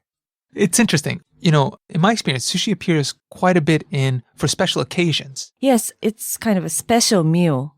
So you have to understand that there are many types of sushi. Oh, right. And the really top-notch stuff is kind of reserved for those special occasions. Yes. The conveyor belt sushi, you can eat maybe once a month, grab it for lunch or depending. Sometimes I'll go a week and I'll eat it every day. Oh, yes. But it's interesting to hear your answer, Natsuko-san, because when you think of sushi, you think of the good stuff. Yes, right. I imagine a really expensive posh sushi bar. Not the convenience store sushi, which you could pick up for like a couple of dollars or a couple hundred yen. Yes. And by the way, Peter, what's the real main staple food in Japan? Rice. Sticky rice. Yes. Rice is eaten with almost every meal. And not just regular plain white rice. There are lots of different varieties and ways to prepare it, so it never gets old. And it even takes on different shapes and forms. Sounded weird, but Natsuko-san is going to explain. Yes, I understand. Like mochi, which is cooked rice that has been pounded until it makes a sticky rice cake. And it's used in a lot of Japanese sweets. Yes. So when you're in Japan, you might be eating more rice than you realize. You're right. Maybe you can't even tell. It's made of rice. All right, so that's all for our quiz. We hope that you had fun and that you learned something. You should try asking your friends and family these questions and see how they do. That sounds like a fun idea. You can teach other people what you've just learned about Japan. And this is only the beginning of all the interesting things about Japan that you will find out as you learn the language and experience the culture firsthand. See you there. じゃあ、またね。All about Japanese cuisine. Top 5 dishes you have to try and top 5 dishes for the really brave. Hi everyone and welcome back to JapanesePod101.com. This time we'll be talking about Japanese cuisine. The Japanese really love their food. The world of Japanese cuisine is absolutely huge. It really is. It's hard to summarize Japanese cuisine in just one lesson. Natsuko-san, I couldn't agree more. Also, I think when most people think of Japanese food, they have an image that they just can't shake. Sushi? Yep. A lot of it probably begins and ends with sushi. Right. But there is so much more to it. And we're going to cover a lot of them in this lesson. So maybe you shouldn't listen to this on an empty stomach. Excellent advice. First, before we get into the food, we want to touch on the phrase you hear when you have a meal with Japanese people. First, it's customary to say いただきます before starting a meal. It literally means I will humbly receive, and it's a nice way to show gratitude for the meal. Natsuko-san, can you just break that down quick? いただきます. Itadakimasu. And after the meal, it's customary to say, ごちそうさま. which is like saying, thank you for the meal. ごちそうさま. ごちそうさま. And if you're having a drink, you can say 乾杯 as you touch glasses, which means cheers. And let's just break down cheers. 乾杯. 乾杯. And if you want to impress your friends, the Chinese characters for this word, kanpai, actually mean dry glass. Yes. So it's kind of like saying, here it is. Let's make them dry. Let's drink it all. Okay, can we hear them one more time? What do we say before the meal? いただきます. And after the meal? ごちそうさま. And cheers? 乾杯. Okay, Natsuko-san, where shall we start? I've got the list of top 5 foods to try in Japan. Who chose them? Well, the staff who works at JapanesePod101.com. So it's not based on official research or anything, but... So basically, these are the foods we think listeners should try. Yes. Okay, what's the first food on the list, Natsuko-san? Sushi. After we went through all the trouble to debunk myths, tell you that there's so much more to sushi, the first thing we start with is? Sushi. Now, sushi almost doesn't need an introduction, but we'll explain it anyway because I've heard that there are some misconceptions about sushi. Sushi refers to the combination of vinegared rice and raw fish, or some other topping. Yes. It's not the raw fish by itself. Raw fish by itself is called sashimi. So it's important to make that distinction. If you visit Japan, there is one place you must go to have amazing sushi. That's Tsukiji Fish Market, right? It's the largest fish market in the world. It's surrounded by sushi restaurants where you can try the absolute freshest sushi anywhere. It really doesn't get much better than that. Although, Natsuko-san, I must admit, there's probably quite a few people around the country who would disagree. Yeah, right. But it's definitely one of the best places. One of the best. Now, if you're in a local town that's right on the seashore with the boats coming in every day, yes, you probably have better sushi, but you can't go wrong at Tsukiji Fish Market. Yes. Something else that's really fun is kaiten sushi. It's sometimes called conveyor belt sushi in English. It's a type of sushi restaurant where the sushi is put on plates that are set on a moving conveyor belt that makes its way around the restaurant. So you can take the sushi that looks good to you as it passes by. And depending on where you go and what you have, it can be cheap. Yes. So it's cheap and also entertaining. I like that. Okay, what's the second food on the list? Number 2 of our top 5 foods you have to eat in Japan. Soba and udon. two types of Japanese noodles and the epic battle of which do you like better. You're right. Soba are thin buckwheat noodles that have kind of a grayish brown color. And udon are thick wheat noodles that are white. There are many different varieties of soba and udon, and you can get them hot or cold. Yes. It really makes for a perfect meal any time of the year. Mm-hmm. In the winter, it's hot to warm you up. Yes. In the summer, it's cold to cool you down. Yes. And there are also many toppings to go with it.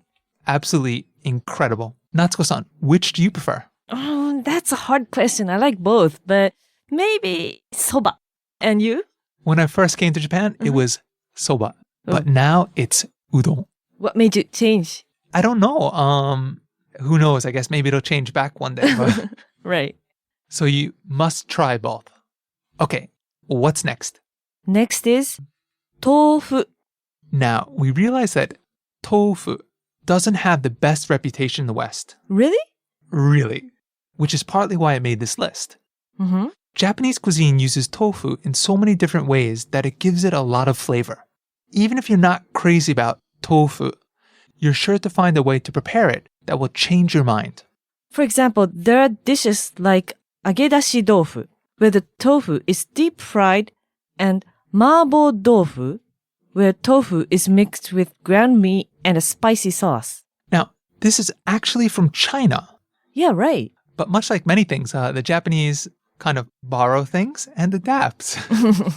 So their copy is, I would say, has a different taste to it than the Chinese version. Yes. Both are amazing. So when you try Japanese food, you owe it to yourself to try a variation of tofu and kind of forget the tofu burger that's kind of geared towards people who are trying to be healthy. Ah, now I understand. And then, shabu shabu is next on our list. Yes! Peter's favorite? One of them. This is a dish where thin slices of meat are dipped in boiling water or broth to cook, and then dipped into a flavored sauce and eaten. So if you've been to a delicatessen, what they do is thinly slice the meat, super thin. Yes. Kind of, not paper thin, but a couple slices of paper thin. And then you have boiling water in front of you. You may know it as hot pot if you're familiar with Chinese. And you take the meat, you dip it in the water, and it cooks within about 15 to 30 seconds. Yes. Instantly. Instantly cooks it. And you take it out, you put in the dipping sauce, and you eat it. Absolutely phenomenal. You can eat it endlessly. That's why the all-you-can-eat places here work so well with this type of food. Yes. And last on our list is ramen. Now, you might be wondering about this one because ramen is originally from China, but ramen is a dish that the Japanese have really made their own. It's not actually the same with, the original Chinese dish, right? It's a completely different type of food. Again, I think adapting and making their own is what the Japanese excel at. I've even heard that ramen from Japan has been re-imported back to China. Really? Under the name Japanese-style ramen. Wow, that's funny. Japan has done so much with it. There are a lot of different flavors you can try. The most popular ones are shoyu, miso, shio, and then tonkotsu. Yeah, and what we're referring to here is the soup base. Mm-hmm. So there's shoyu, soy sauce base ramen, miso base ramen, and shio, salt based ramen, and tonkotsu, pork bone based ramen. But there are really much, much more different kinds. These are kind of like the four staples. Yes. Which one do you like? I like them all except tonkotsu. Oh. The smell is a little too strong for me. I agree. I prefer shio. Ah, that's so good. Yes. Shio is like a sappari, right? Right. Kind of right. leaves you a bit refreshed. Mm-hmm. Now, when you go to eat ramen, you're going to hear a sound. Natsuko-san, can you make the sound for us? Kind of hard to do without the noodles. Yeah. But the Japanese slurp their noodles. Yes.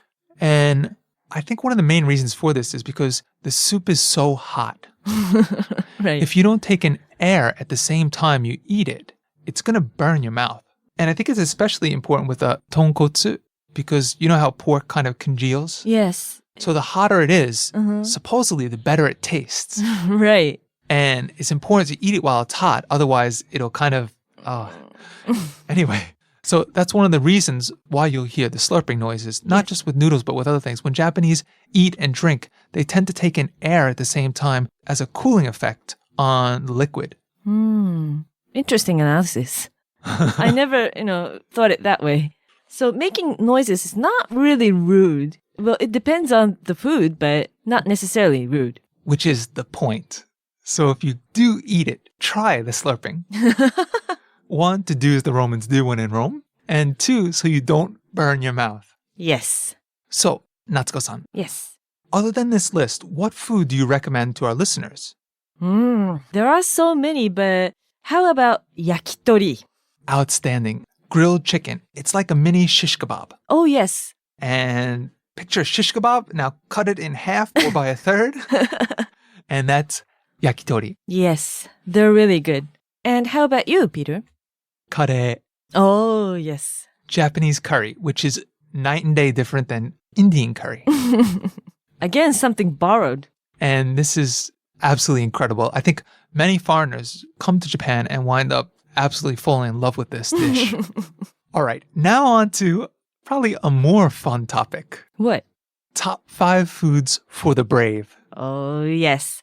The foods on this list require some bravery to try. A lot of bravery to try. Okay, what's the first one?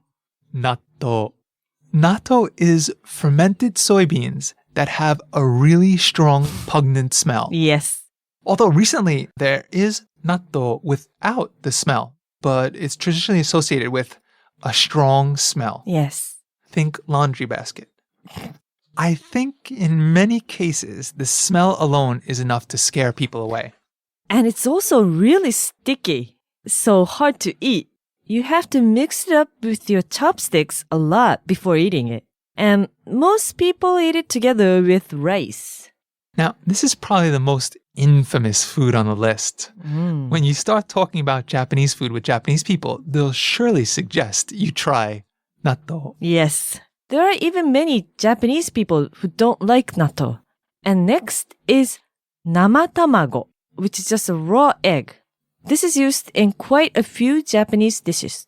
Yes, sukiyaki is a famous one. It's vegetables and meat cooked together with a sauce. Yes. And when you eat sukiyaki, you get a raw egg. And you're supposed to dip pieces of meat into the raw egg before eating it. There's also tamago kake gohan. That's raw egg mixed with cooked rice and some soy sauce. And I think the concept of eating raw egg might be really hard for some people to get used to. I see. I know in the US, if raw egg dropped on the kitchen counter, we had to clean it for a little while. Like salmonella, salmonella. I see. Yeah, some people might be surprised when they see these kinds of dishes.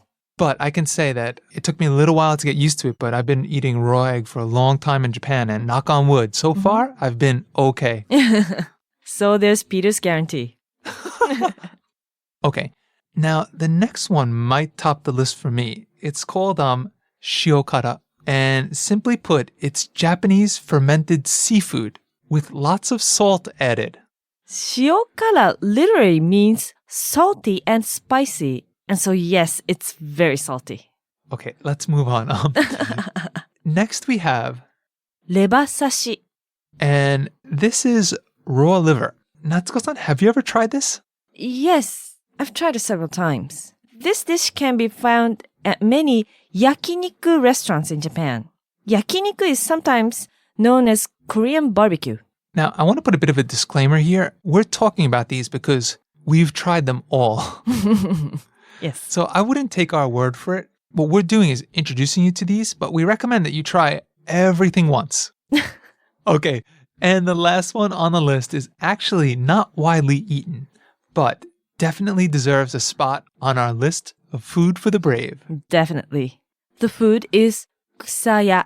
Ah. This is salted dried fish. And the problem is the smell, right? The smell of kusaya is very strong. It's really strong. And the name kusaya is actually related to the word kusai, which means smells bad. Amazing, isn't it? It's pretty incredible. You know it must be bad when the name actually comes from the word smells bad. Yes. I'll be honest, I haven't tried this one yet. Me neither.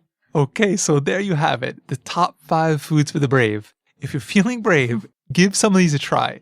Natsuko-san, do you have anything you'd like to add to the foods for the brave list? Well, some people must be brave to try wasabi. Ah. That's pretty unusual experience, right? And this is an excellent point. It's the green stuff that comes with sushi. It can make your eyes water. Yes. It can have some adverse effects because it is pretty strong, but it's very, very good. Yes. And what's interesting, most people are eating the kind of factory-produced wasabi, which has an extra kick to it. Yes. Whereas freshly grated wasabi is absolutely amazing. It has a good flavor. So, Japanese cuisine has a huge variety of food for you to try. You're sure to find something you like. That does it for our lesson on cuisine. And don't forget the 2 phrases you say before and after a meal. Itadakimasu and gochishou-sama. Right. See you next time. じゃあまたね。All about Japanese society. Top 5 things you need to know about Japanese society. Welcome back to JapanesePod101.com. I'm Peter. And I'm Natsuko. In this lesson, we're going to tell you more about life in Japan. There are so many aspects to Japanese society. It's hard to know where to begin. Well, since the title of this lesson is Top 5 Things You Need to Know About Japanese Society, we've picked 5 topics. 1. Japan's major cities and city life. 2. Family life in Japan. 3. Japan's work culture and the industry. 4. Politics. And 5. General trends. So we're all set then. All set to go. So, Natsuko-san, why don't we start with City life. All right. Now, I live in the city. Natsuko-san? Yes, me too. So let's talk about the city that we live in. The one and only Tokyo, as we say in English, Tokyo.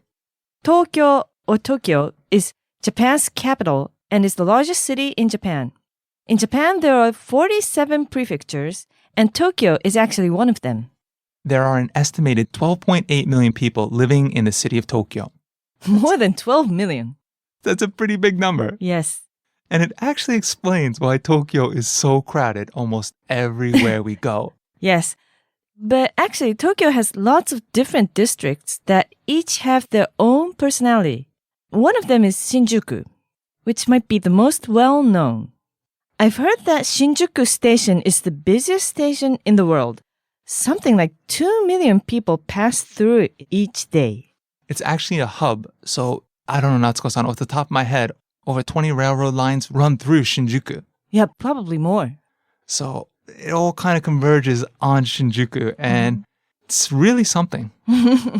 Also in Tokyo, you have Ginza, a really high-end area, and Ueno, which is famous with its famous zoo and museums, and Akihabara, known for its discount electronic stores. Maybe one of the most famous places in the world for electronics. Yes. So there's something for everyone in Tokyo. I think it's impossible to get bored in Tokyo. There's just so much going on. Yes. Then, in contrast to Tokyo, we have Kyoto, or Kyoto, which is famous for its traditional atmosphere. Kyoto is about 500 kilometers away, which is about 310 miles away from Tokyo. Yeah, I think so. And it takes about 2 hours and a half by Shinkansen, the bullet train. And many tourists come to Kyoto to visit the temples and shrines. It's located to the southwest of Tokyo. And especially in the spring and fall, I think it's really crowded. It is. In the spring, of course, you have cherry blossoms. And in the fall? The autumn leaves changing colors. Which is extremely beautiful. Beautiful. Amazing. I really recommend visiting Kyoto, especially if you'd like to experience the more traditional side of Japan. Another major city is? Osaka. And it's not that far away from Kyoto, right? It's about 40 kilometers away. Which is about 25 miles. Wow, you're really good at numbers. The people in Osaka have a reputation for being really friendly and having a good sense of humor. A lot of Japanese comedians come from Osaka, actually. I really enjoy the Kansai region. You have not just Kyoto, Osaka, but you also have Kobe. Yes. So you have these extremely big cities that are each unique in their own way in such a close area. Yes. Okay, now let's talk a bit about family life in Japanese society. There are a few interesting things to note. One is that you won't see as many big families in Japan compared to other countries these days. Yeah, maybe that's true. Usually a small number of kids and only children are not that uncommon. So families themselves tend to stay pretty small, but at the same time, you often have multiple generations living together. So inside the house, it can be pretty busy. True. Although in the larger cities, there is a trend towards nuclear families with only the parents and children. Also, something that is kind of surprising is how long children live with their parents. Natsuko-san, well into their adult years, is that correct? Yes. And sometimes even until they're married. Mm-hmm. That's quite a big difference, I think. Oh, really? In the US, there would come a time when most parents would say, okay, you've been here long enough. Time for you to get out and live on your own. I can't really imagine any Japanese parents saying that. Also, you can say that, living alone in Japan, especially in Tokyo, is very expensive. So young people usually can't afford the cost. So that's one side. And speaking of marriage, more and more people are waiting until they get older to get married. It's a fast-growing trend. In the past, it was kind of an unwritten rule that you should be married by the time you were 25 for women. Mm-hmm. Or else it's too late. Well, some people still think like that. Not me. However, things are really changing, especially in the big cities. Why is that? Well, there are a lot of different factors that contribute to it. People are less willing to settle, and maybe they're getting choosier about the partner. Picky. A lot of young women these days value their career, and in some cases, getting married will hinder advancements in their career. So, I think there are a lot of factors. But it looks like the parents will still encourage their children to marry once they reach a certain age. You're right. Some parents might even have a matchmaking service help with the search for a partner. Natsuko-san, I think we should probably put in a disclaimer. Again, a lot of these trends aren't unique to Japan. Oh, right. Matchmaking and things like this. Mm-hmm. However, what I think the Japanese have that's a little unique is this systematic or kind of group thinking. Yes, right. So when we say service, there's actually a company or many companies. Many companies, yes. That will help you find this. And so when we touch on these things, it's not that we're saying they're unique, but it's just that they're a common part of Japanese culture. Yes. Now, the issue with delayed marriage is a bit problematic, and that's because in Japan, there's currently a falling birth rate. Yes, this is a huge problem actually. Less and less children are being born each year. And it's gotten so bad that if the trend continues, Japan's population will start to shrink in a few years. So the government is trying to reverse this trend for the sake of Japan's future. Although I can't say the result is appearing yet. Okay, let's shift to Japan's economy and work culture. Everyone knows that Japan has a lot of strong industries, such as motor vehicles, electronics, transportation equipment, chemicals, and there's really so much more. Yes. And in addition to these strong industries, a lot of it comes from the work culture. Natsuko-san, can you tell us about the work culture? Yes. For one thing, Japanese work culture used to have a pretty rigid hierarchy system. Right. And while not just limited to work, it's almost magnified in the workplace. There's a clear distinction between juniors and seniors. You call like senpai and kohai. Senpai is the senior. Yes. Kohai is the junior. Yes. And subordinates have to address their seniors formally and show respect. And they don't get paid very well since they're at the bottom of the ladder. They have to wait until they get older. So I think this may be one of the reasons more and more young people are choosing not to get full-time jobs. Not to get full-time jobs? Then what do? Instead, they work multiple part-time jobs. These people are called furiita. They prefer this system because they can basically choose their own schedule and take time off when they feel like it. If you get a full-time job, you might have a job for life. And that's why they prefer this freedom. Yes, well, That used to be common, the lifelong employment system, meaning that you stay with the same company until you retire. But lately, more and more people are changing jobs mid-career. So I think that system is slowly disappearing. I think with the current economy, there's really no guarantees. Right. So let's go into politics for a moment. Peter, we don't have a president in Japan, right? Instead, we have... The Prime Minister. Right. But Japan also has an emperor. Yes, and that's a good point. Japan does have an emperor, but he doesn't hold any political power. The imperial family is mostly out of tradition. So it's mostly a symbol. Exactly. And the political party system is different from that of the US. And Japanese politics are very, very interesting. The Liberal Democratic Party has dominated Japanese politics for the entire post-World War II period. Yes, the ruling party, Liberal Democratic Party, is known as Jiyu Minshuto in Japanese. And it has held power for over 50 years. Natsuko-san, how old do people have to be in Japan to vote, by the way? 20 is the age that people can vote. So that doesn't change much from other countries. I think so. Finally, let's talk about general trends in Japan. There are some generational trends that I want to talk about. As Peter said before, Japanese society is changing quickly in a lot of ways. So a lot of people probably aren't doing things the way their grandparents or even parents did before them. Yes, like the lifelong employment system. The older generations are really loyal to the company they work for. Extremely loyal. They'll work a lot of overtime, which mostly is unpaid. And this is for the good of the company. Well, ultimately for yourself, because the company was taking care of your life. Natsuko-san, arigatou gozaimasu. Thank you very much. That is exactly the mindset that many Japanese people had when they did this lifelong system. And a lot of people continue to have. However, the younger generation doesn't really seem to have this mindset. Yes, I think attitudes are changing. These days, it doesn't seem like changing jobs is really a big deal anymore. No. If there's something that a young person is not satisfied with, they'll find a new company to work for. Yeah, you might be able to say that they have more of their own interests in mind. Going back to the marriage trends that we talked about earlier. Yes. They're waiting longer and longer to get married and have children, partly because they have their own interests in mind. And there's some extremely interesting things taking place here because it may be that the older generation sees this as being a bit selfish. Maybe. But it's going to be very interesting to watch how this develops because the younger generation is going to be taking over. Yes.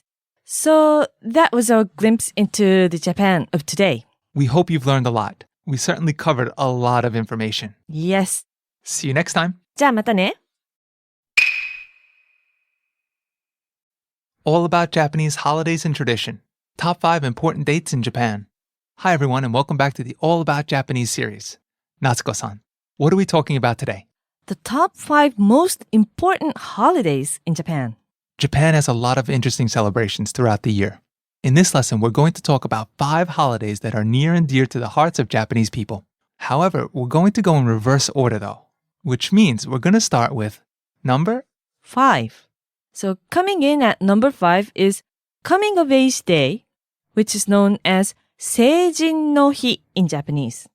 On this day, people who turn 20 during the current school year, which runs from April to March, celebrate their coming of age.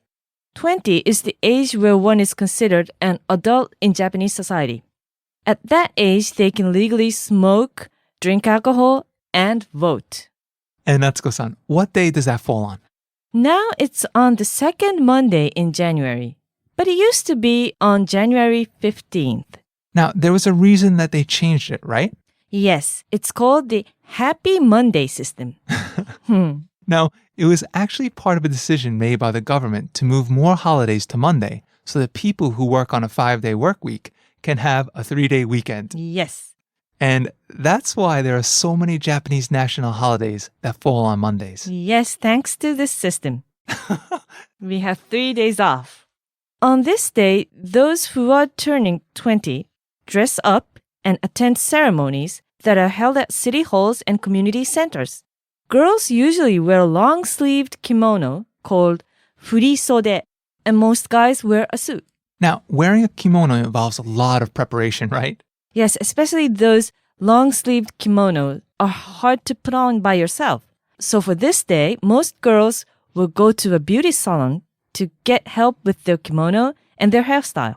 It's the busiest day of the year for hairstylists. It sounds like a lot of people really go all out for it. Yes, you only turn 20 once in your life. So a lot of people like to get all dressed up.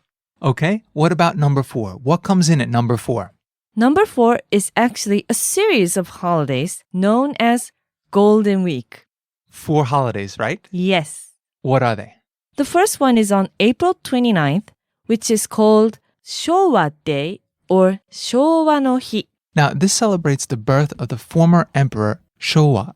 The next one is on May 3rd, and it's Constitutional Memorial Day or Kenpo Kinenbi. This is the day that the new Japanese constitution was put into effect in 1947. The next one is on May 4th, which is Greenery Day or Midori no Hi. It's a day that's dedicated to nature. So in that way, it's a little similar to Earth Day. Yes.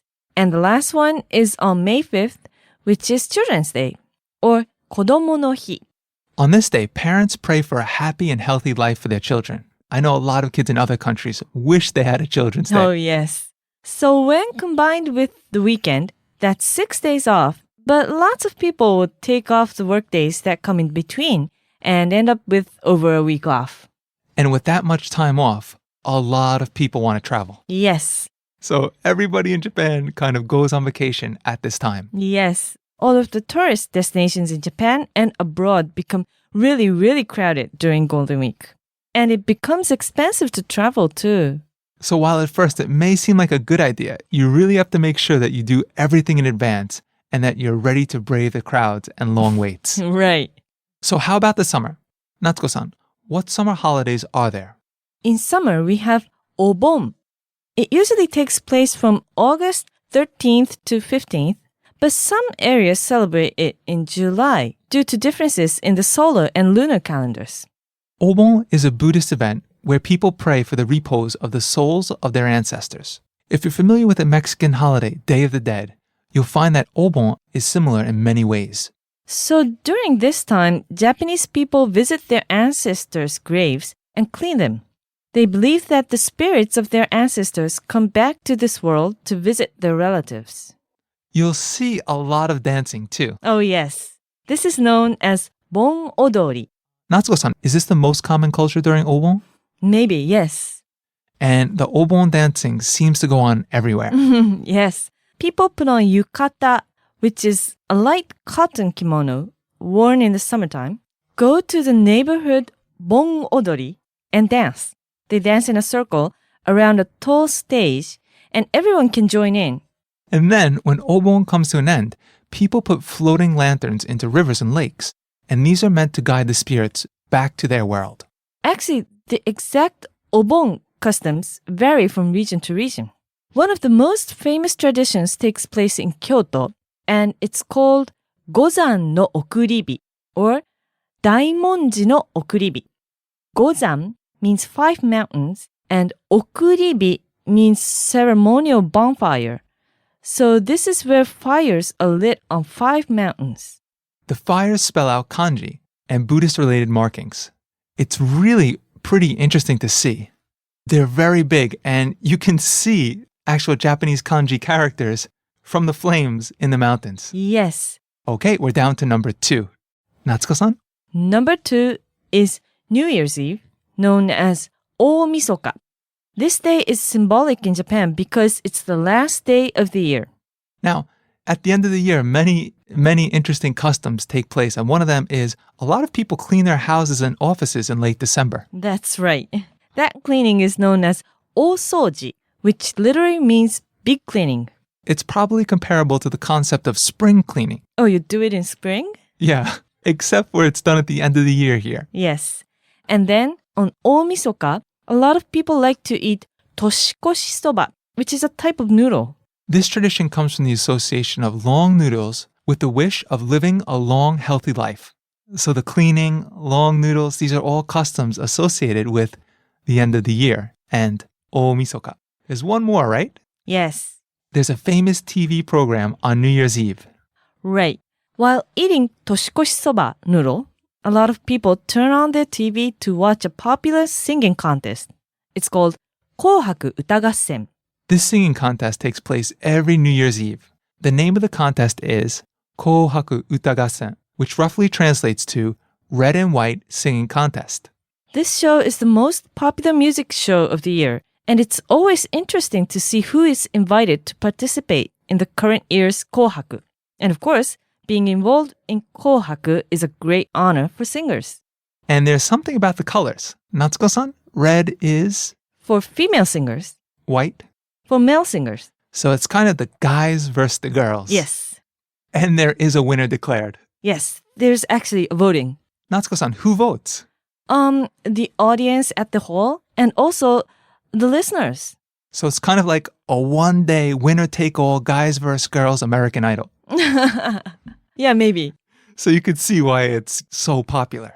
Kind of to celebrate the year, and a lot of the singers are chosen for doing very well that year. Yeah, so it's like a culture recap. All right, Natsuko-san, after New Year's Eve, it's the most celebrated day of the year in Japan. That's right.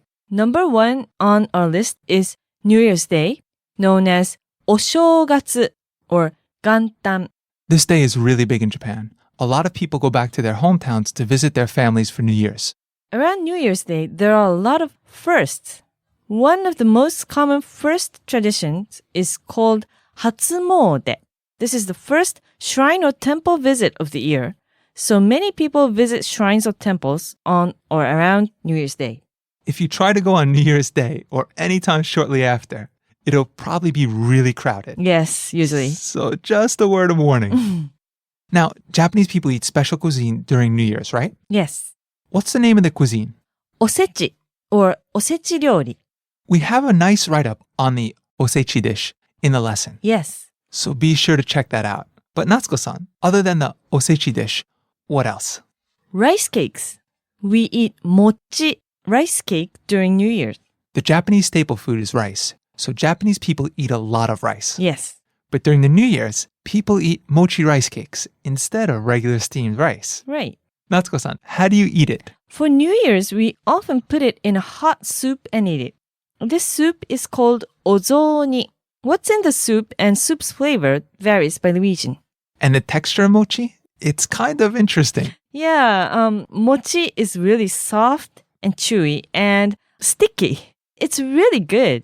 But for some foreigners, it might be a bit challenging. But definitely something you should try. Okay, let's talk about some New Year's customs. One custom is where parents and relatives give money to their children. They give money that is called otoshidama, and it's usually put into special little envelopes. I think a lot of kids look forward to this. Definitely. About how much money did they receive? According to a survey, in 2009, the average amount that elementary school and middle school students received was 30,000 yen. So in 2009, about $300 US. So with that, we've covered the 5 most important holidays in Japan. We hope that you have a chance to visit Japan during one of these holidays so that you can experience it for yourself. See you next time. それじゃあまた。All about Japanese pop culture. Top 5 pop culture things you need to know about Japan. Welcome back to our All About Japanese series. こんにちは、夏子です。Today on JapanesePod101.com, we bring you the Japan of today. That's right, Japanese pop culture. So this is a little record of Japanese pop culture in 2009. Natsuko-san, let's start with music. Okay. Now, Japan has the second largest music industry in the world, Wow, next to the United States? next to the US. Well, I didn't know that. And I bet a lot of people didn't know that. Before I found out it was the second largest industry, I had a couple hints, but I just didn't realize it. What do you mean? Well, I listened to a lot of different music, and in a lot of the hip-hop songs, you would hear them make references to Los Angeles, New York, Yes. and Japan. Oh, really? Yeah. And I never kind of got that. But then it made total sense. Ah, I see. They sell a lot of records in Japan. So we're the second largest customers. Yes. なるほど. Now, pop music is really popular in Japan. Yes, we have groups like Dreams Come True Dreams come true. and Sazan All Stars. Southern All-Stars. that managed to retain their popularity over the years. We also have female solo artists that are popular. To name a few, we have Hamasaki Ayumi, Ayumi Hamazaki, Amuro Namie, Namie Amuro, and Utada Hikaru.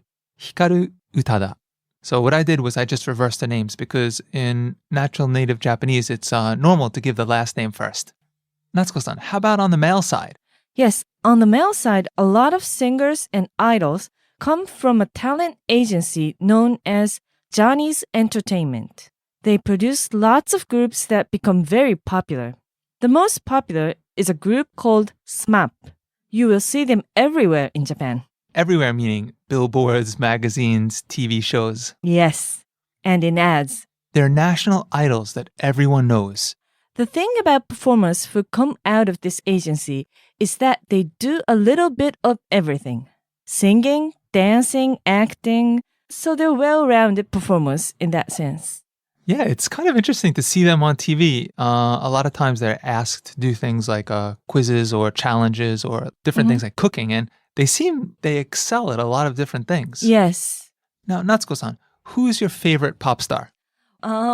I haven't been following the trend for a long time, so I think my information is rather outdated, but I used to like Sazan All-Stars very much when I was a student. But they are still popular, and that's amazing. Yeah, especially in Japan where the change of pace is so fast. Yes. It's very different from the US where a song will chart for many months. In Japan, it's usually very fast, the churn of new songs and old songs. And how about you, Peter? I'm kind of similar to you. I think we have the wrong two people for this particular episode regarding music. But I haven't actively been listening to J-pop for quite some time. When I first came, it was an amazing, amazing study tool. Really? I would listen to the many different songs, and I like the band Lunacy. Oh, yes. But yeah, so much has changed, and these days I haven't really caught up. I haven't really kept up with J-pop. But luckily, along with music, movies are really popular in Japan. Yes, lots of people watch and enjoy Hollywood movies, but actually, recently, Japanese movies have been seeing a boom in popularity. Apparently, the annual box office revenue from domestic movies hit an all-time high in 2008. Yeah, that year, a movie called Gake no Ue no Ponyo Ponyo on the Cliff by the Sea was the highest grossing film. The latest work by world-renowned animation director Hayao Miyazaki. Miyazaki Hayao. Almost all of his films become big hits. Yes, that's almost a guarantee. And this one was no exception. Many of our listeners are probably familiar with his other works. Princess Mononoke and Spirited Away were two of his masterpieces. Spirited Away, I think the Japanese title was Sen to Chihiro no Kamikakushi, but it won an Academy Award, didn't it? Yep, the first Japanese animated film to win one. Speaking of Academy Awards, this year in 2009, the Japanese film Departures, or Okuribito, won the Academy Award for Best Foreign Language Film. So it looks like the Japanese films are starting to gain more recognition both inside and outside Japan. Although people inside Japan have known for a long time that the Japanese film industry makes many interesting movies. Yes. One more interesting thing about the Hollywood movies. Most of the showings here are not dubbed over. They play them in English with Japanese subtitles. It's rather quite interesting too because sometimes when I go with my Japanese friends, I say, would you like to see the dub version? And they always want to see the subtitle version. We're kind of used to reading the subtitles. And also, it's a good way to learn English. I think that's the mindset, yeah. Okay, how about television? I get the impression that television in Japan is quite different from TV shows in the West. I think you could say that. To give an example, Japan has an endless number of variety shows. I don't even think this genre exists in America. Oh, really? I think it gets its name from they do many different types of things, so it's a variety. Yes, exactly. And what are some types of things that take place on a variety show? Like a comedy show? Or try to do something interesting? Different challenges? Yes. And it seems like they have a panel of people, or it's centered around a few people. The show has some hosts, and then the guests on the show compete in different things or do different skits. Yes. Sometimes they play games. Sometimes they just talk about some topical things. Variety shows. Yes. Very popular and kind of dominated by a few major stars. Yes, maybe. And quiz shows are also popular. That's another show you'll see a lot of. I think the Japanese really love quizzes. They do. They love quizzes about everything. History, society, science, math, pop culture. Right. Dramas are another popular genre. Now, of course, there are dramas in the West, but I think the style is really different. Very different. Japanese dramas are relatively short, for one thing. They only last for one season, so about 10 to 12 episodes, and then it's done. It's almost like an extended miniseries back home. Yes. Usually dramas in the West run for as long as they are popular. They'll keep coming back season after season. And there are a handful that have done more than one season in Japan, but they're pretty rare. And nearly all Japanese dramas have a clear-cut beginning and end. Yeah, I have mixed feelings about this. Sometimes it's nice, it's short and sweet, and they go out on top. Mm-hmm. But other times, like, you want more of them. But I think there's a trend in Japan. Again, the churn is very, very fast. Dramas won't last very long.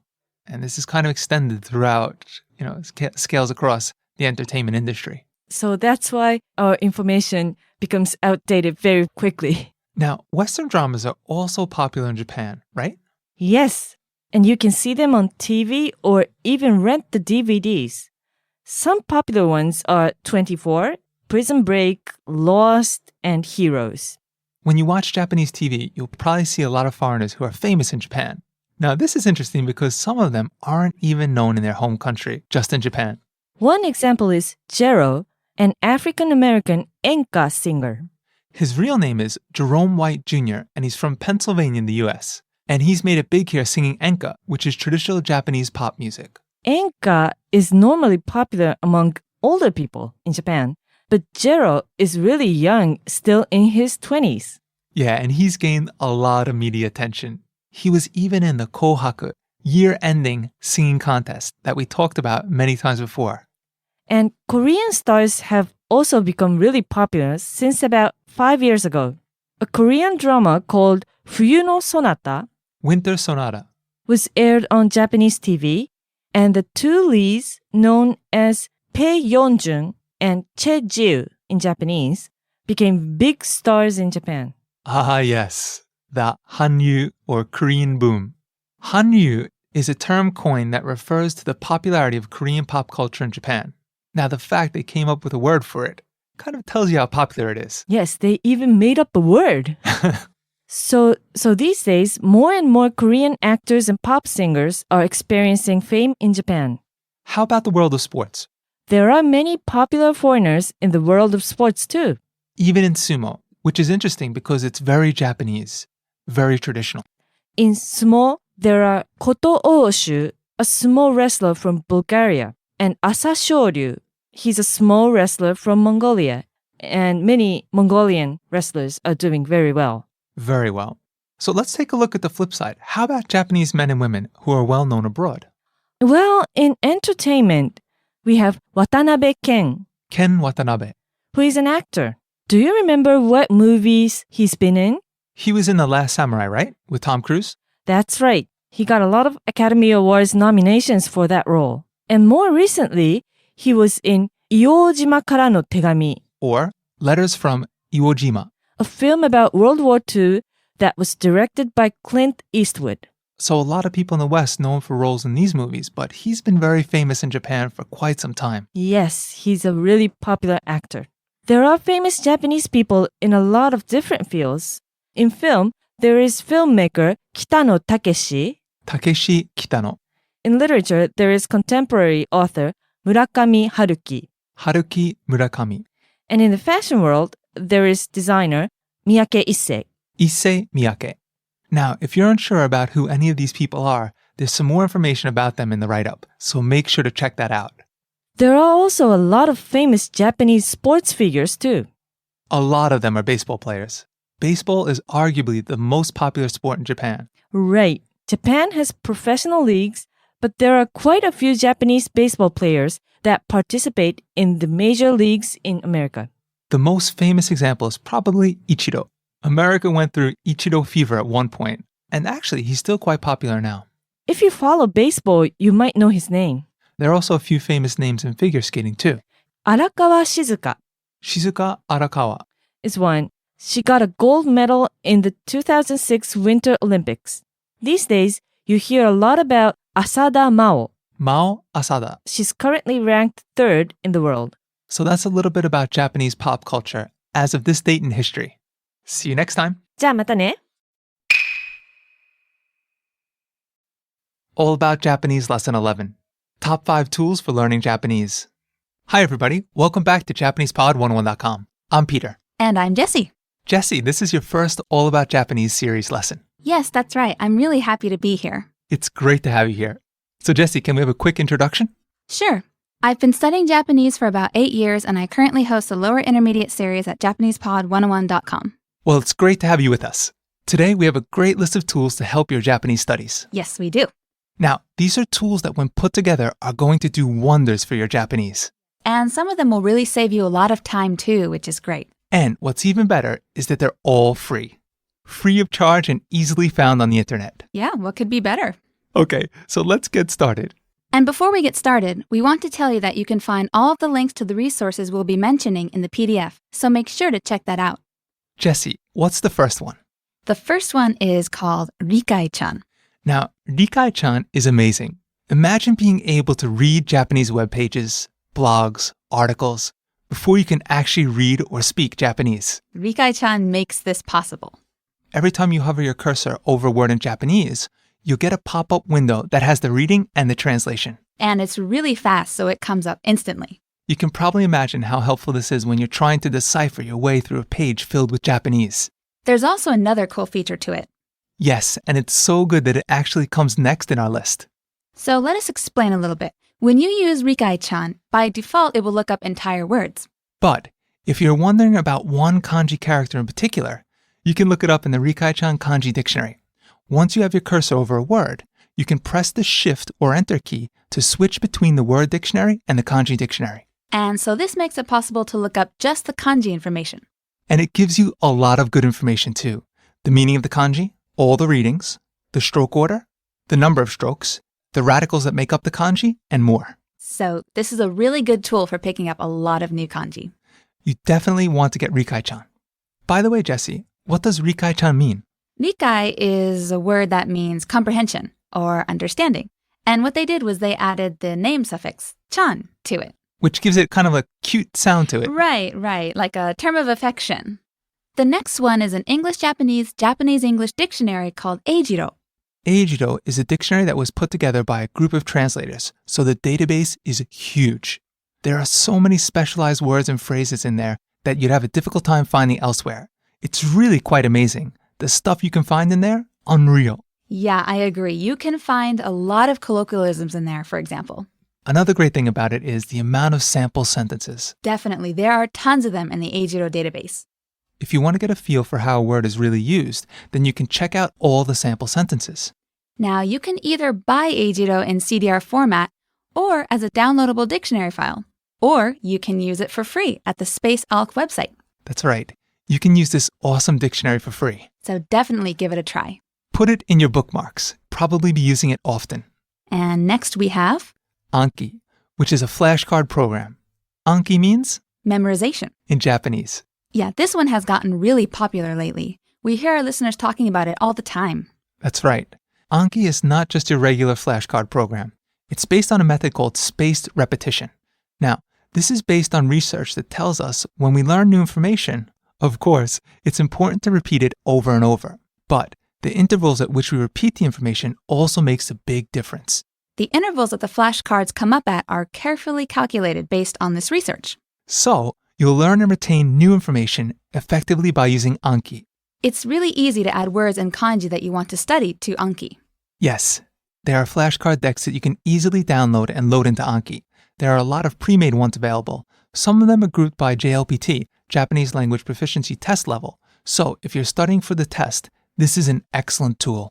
Or what's great is that you can also make your own. It's really customizable, making this a great tool. Okay, what do we have next? Lang 8. Yes, I knew you were going to put this one in here. I really like this one. Now, Lang 8 is a really nice service. When you're studying a language, what's really important for improving? Practice. That's right, actually using the language. This is what is really going to help you improve. Definitely. And that's where Lang 8 comes in. What it is a social network service that is centered around language learning. Right. The concept is really neat, I think. It's really interesting. People who are studying a foreign language can sign up and start a journal in the language they're studying. So, for example, let's say I sign up and start keeping a journal in Japanese. Then other users who are native speakers in that language you are studying can correct your journal entries. So, for example, Naomi-sensei, Natsuko-san, Sakura-san can correct a journal that I wrote in Japanese.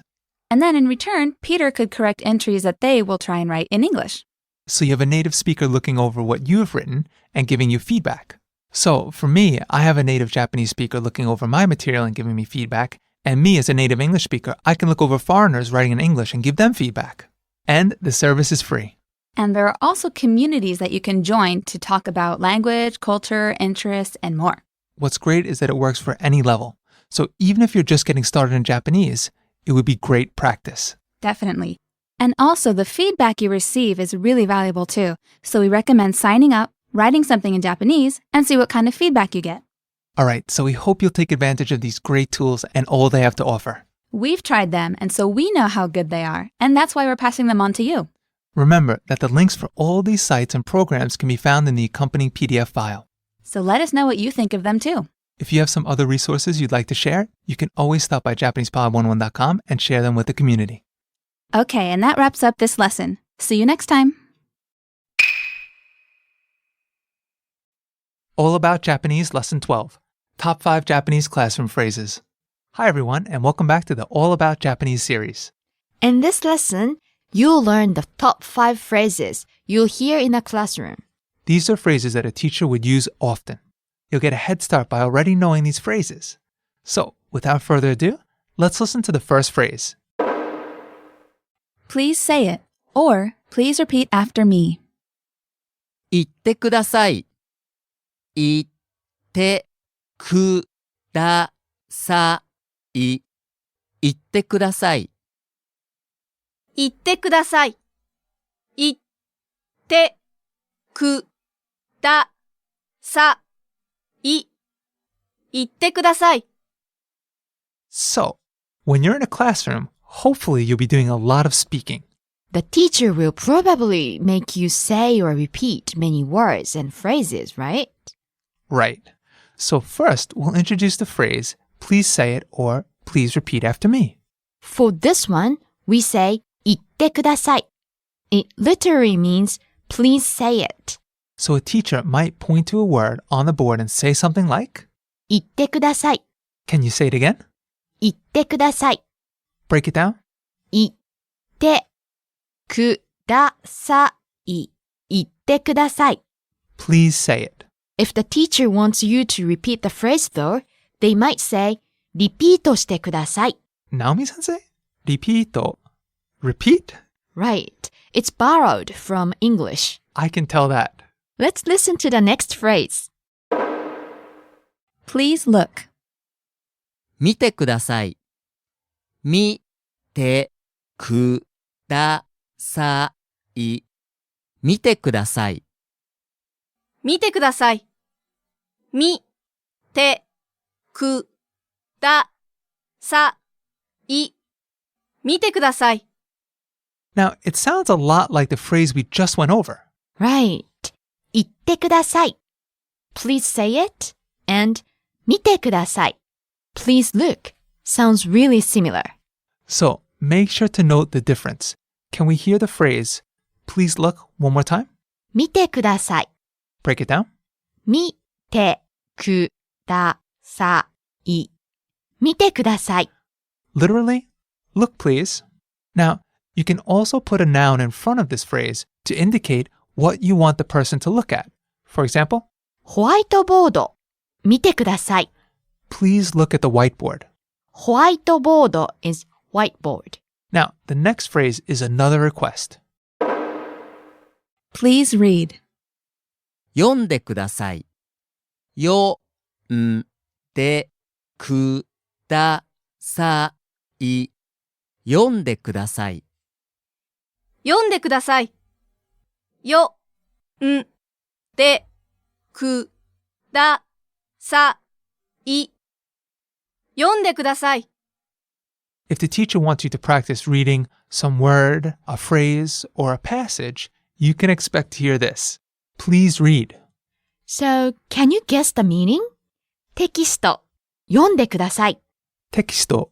That's a textbook, right? Right. So please read your textbook. Right. テキスト、読んでください。 So, Naomi-sensei, what if the teacher wants you to write something? What will they say? That would be our next phrase.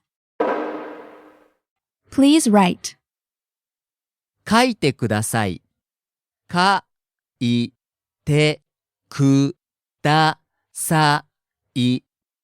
書いてください。書いてください。か、い、て、く、だ、さ、い。書いてください。You may have noticed all the expressions up until now have ください。 at the end. Remember that in a class setting, when you hear this at the end, the speaker is asking you to do something. Right. Your teacher is asking you to do something. Very politely. The last phrase we'll look at is A question. Do you understand? わかりますか？わかりますか？わかりますか？わかりますか？わ、か、り、ま、す、か。わかりますか？ Now, teachers want to make sure that their students are keeping up with everything. So they'll often ask if everyone understands, right? Right. わかりますか？ Do you understand? わかります is a verb. To understand. か indicates a question. It's like a question mark. So literally, understand question? Or understand? Of course it means, do you understand? You might also hear 大丈夫ですか？ This literally means, is it okay? Or is everything okay? This one is used pretty often as well. In other situations, it would probably be translated as, are you okay? But in the classroom, it can be used to confirm whether or not someone understands something, right? Right. Can we hear the phrase again? 大丈夫ですか？ Is everything okay? So let's recap what we learned in this lesson. Again, if you're studying in a classroom, these phrases are absolutely critical. You'll hear them again and again. Let's hear them one more time. Naomi-sensei, onegaishimasu. Sure. 言ってください。 Please say it. Please repeat it. 見てください。 Please look. 読んでください。 Please read. 書いてください。 Please write. わかりますか？ Do you understand? So everyone, わかりますか？ There you have it. All 5 phrases for the classroom. And we'll see you next time. All About Japanese Lesson 13. Learn Japanese phrases your teacher will never teach you. Hi, everyone. Welcome back to JapanesePod101.com. Okay, I'm telling you right now, this lesson is really fun. Because we'll go over some phrases that your teacher might not teach you. Now, we don't want you to get the wrong idea. You're not going to find any swear words or really bad words or anything like that here. Just some Japanese phrases that are just a little too slangy to be introduced in the regular lesson. Now, these are words, though, that you'll encounter a lot in Japanese. A lot. In Japan, you'd probably hear them every day. They're really that common. So if you're ready to learn some fun Japanese, let's get started. The first phrase we'll go over is Great. Awesome. すごい。すごい。すごい。すごい。す、ご、い。すごい。すごい。 Now, this means awesome, great. But I think one of the best translations is just wow. すごい. You'll hear this word all the time. Right. When people hear or see something interesting or unusual, usually the first reaction would be すごい. Like, oh, hey, Naomi-sensei, I just won the lotto. すごい. Just like that. That's all I get for winning the lotto? Naomi-sensei, come on. It would be a nice long one, like a nice prolonged すごい. You're right. Some people prolong the second syllable, ご, like すごい. And sometimes people even use it if there's nothing really amazing about what they just heard. It just become a habit to say it. So you can usually tell by their tone of voice. Naomi-sensei, I won the lottery. ああ、すごい. So if they don't sound impressed, they probably aren't. Right. Okay, next we have Stupid, idiot, or fool. バカ、バカ、バカ。バカ、バカ、バカ。 Now, be very careful who you say this to. Right. In fact, it might be better to not use it at all, but it's a good one to know anyway. Mm-hmm. Depending on the situation and how it's used, this word can come off as a strong insult or a playful joke. That's right. It all depends on how the person uses it. If you're really angry and you call someone, バカ. that's pretty harsh. Now, if you're just joking around with your friends and you use it, it comes off as playful. Now, if you watch anime, this is something you'll come across again and again. I agree. Okay, next we have Lie. 嘘、う、そ、嘘。嘘、う、そ、嘘。嘘. literally means lie, as in to tell a lie. But when used as an exclamation like, 嘘. it's pretty close to saying something like, no way, or you're kidding. Right. Basically, it's used when you're really surprised or shocked by something. Like you just can't believe it. Right. But in most cases, you don't actually think that what the person is saying is a lie. So if someone responds to something you say with, "嘘," don't worry, they're not actually calling you a liar or anything like that. Okay, now on to some slang used by young people. Just note that all of these phrases are very, very informal. So you want to be a little careful when using them, although these phrases may fade out after some time, because what young people are saying always is changing. But for now, they should be good. So just be a little careful. The first one is 超. This is a prefix you can attach to an adjective when you really want to emphasize it. Like 超バカ. As we learned, バカ means stupid. So 超バカ means something like really stupid or so foolish. Complete idiot. Or it could get strong, again, depending on if you're using it playfully or in a context where it could be interpreted wrong. So it's kind of used like English so, kind of like so stupid. Or super stupid. Yes. So that's what this prefix 超 does. Long vowel 超. Another slangy word is やばい. Now, the literal meaning of やばい. is risky or chancy, but I think it's strayed a bit away from its original meaning. やばい is interesting because it can be both good and bad. That's true. It all depends on the context. So, for example, if you say that movie was やばい, it could mean that it was やばい in a good way, like it was really cool or something. Or it could be やばい in a bad way. Maybe the acting was bad or something. It's hard to know unless the person expands on it more. やばい is also used as an exclamation. Kind of like, oh no, or oh shoot. Right. やばい.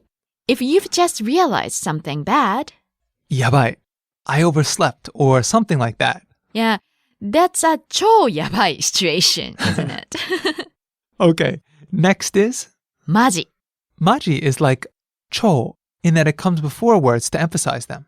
You could combine it with the word we just learned and create マジやばい. For example. Yeah, that's right. Whether it's good or bad, we don't know, but it's pretty whatever way it is. Right. But maji is also used like maji, which is a slangy way to say, really? It's based off the word majime, which is serious. Right. So it's kind of like, seriously? そうですね, right. Are you serious? Interesting lesson. Okay, now we're going to go over some words that are called 相づち aizuchi. Are words that you say in response to someone who is talking to show that you are listening and understand what the person is saying. Aizuchi in Japanese are interesting because they're used really frequently. We have some equivalents in English such as uh-huh, mm-hmm, and okay, but we don't use them nearly as much. Some people might use them after almost every sentence. Saying nothing and just listening could be considered strange. So what are some common aizuchi? If you agree with the person, you can say, そうそ Or even so.う. That's right. A lot of people use it over and over. I remember it sounded funny at first hearing all of these so's in a row, but I'm kind of used to hearing it. You could also use as in This is used more to show that you're just listening. It's kind of a metric of how long you've been in Japan. If you're listening to someone speak and you start going, you've probably been here between 1 and 2 years. You start to subconsciously or unconsciously add in aizuchi. Now, if you're impressed by what someone says, you can say, へー You can use へー to show you're impressed or that you didn't know something. It's used together a lot with すごい. So you can get へーすごい. You definitely hear that one a lot. There was even a popular quiz show that introduced interesting facts, and the panelists rated them on how interesting they were by pressing a hey button. I remember that show. If you thought it was interesting, you would give it a lot of. Heads. So overall, what we introduced today are frequently used slang, but not appropriate for the classroom and not appropriate for every situation. So be aware of them, but be cautious when using them because using them in the wrong situation could create a couple of issues. Right. At this stage, absorb and recognize and acknowledge that you know what's going on. See you. All About Japanese, Lesson 14. Top 5 mistakes you should never make when using Japanese. Hi everyone, and welcome back to the All About Japanese series. Hello. こんにちは. You're in for a useful lesson because we're here to give you some tips on how to avoid common mistakes by learners of Japanese. Now remember, there's nothing wrong with making mistakes. It's how you learn. In this lesson, we'll give you a heads up so that you can be aware, and it'll make your Japanese language learning experience a lot easier. Let's get started. Tip number 1. Don't attach san, the suffix san, to your own name. Remember that san is a polite suffix that you attach to people's name to show respect. But unlike the English Mr. or Ms., you can attach san not only to the first name, but also to the family name. For example, my name is Peter Galante. I can be called Galante-san. Mr. Galante, my family name plus san, or Peter-san. my first name plus san. The problem, though, is that this is a title of respect, so you can't refer to yourself. When teachers teach Japanese, they refer to their students as so-and-so-san.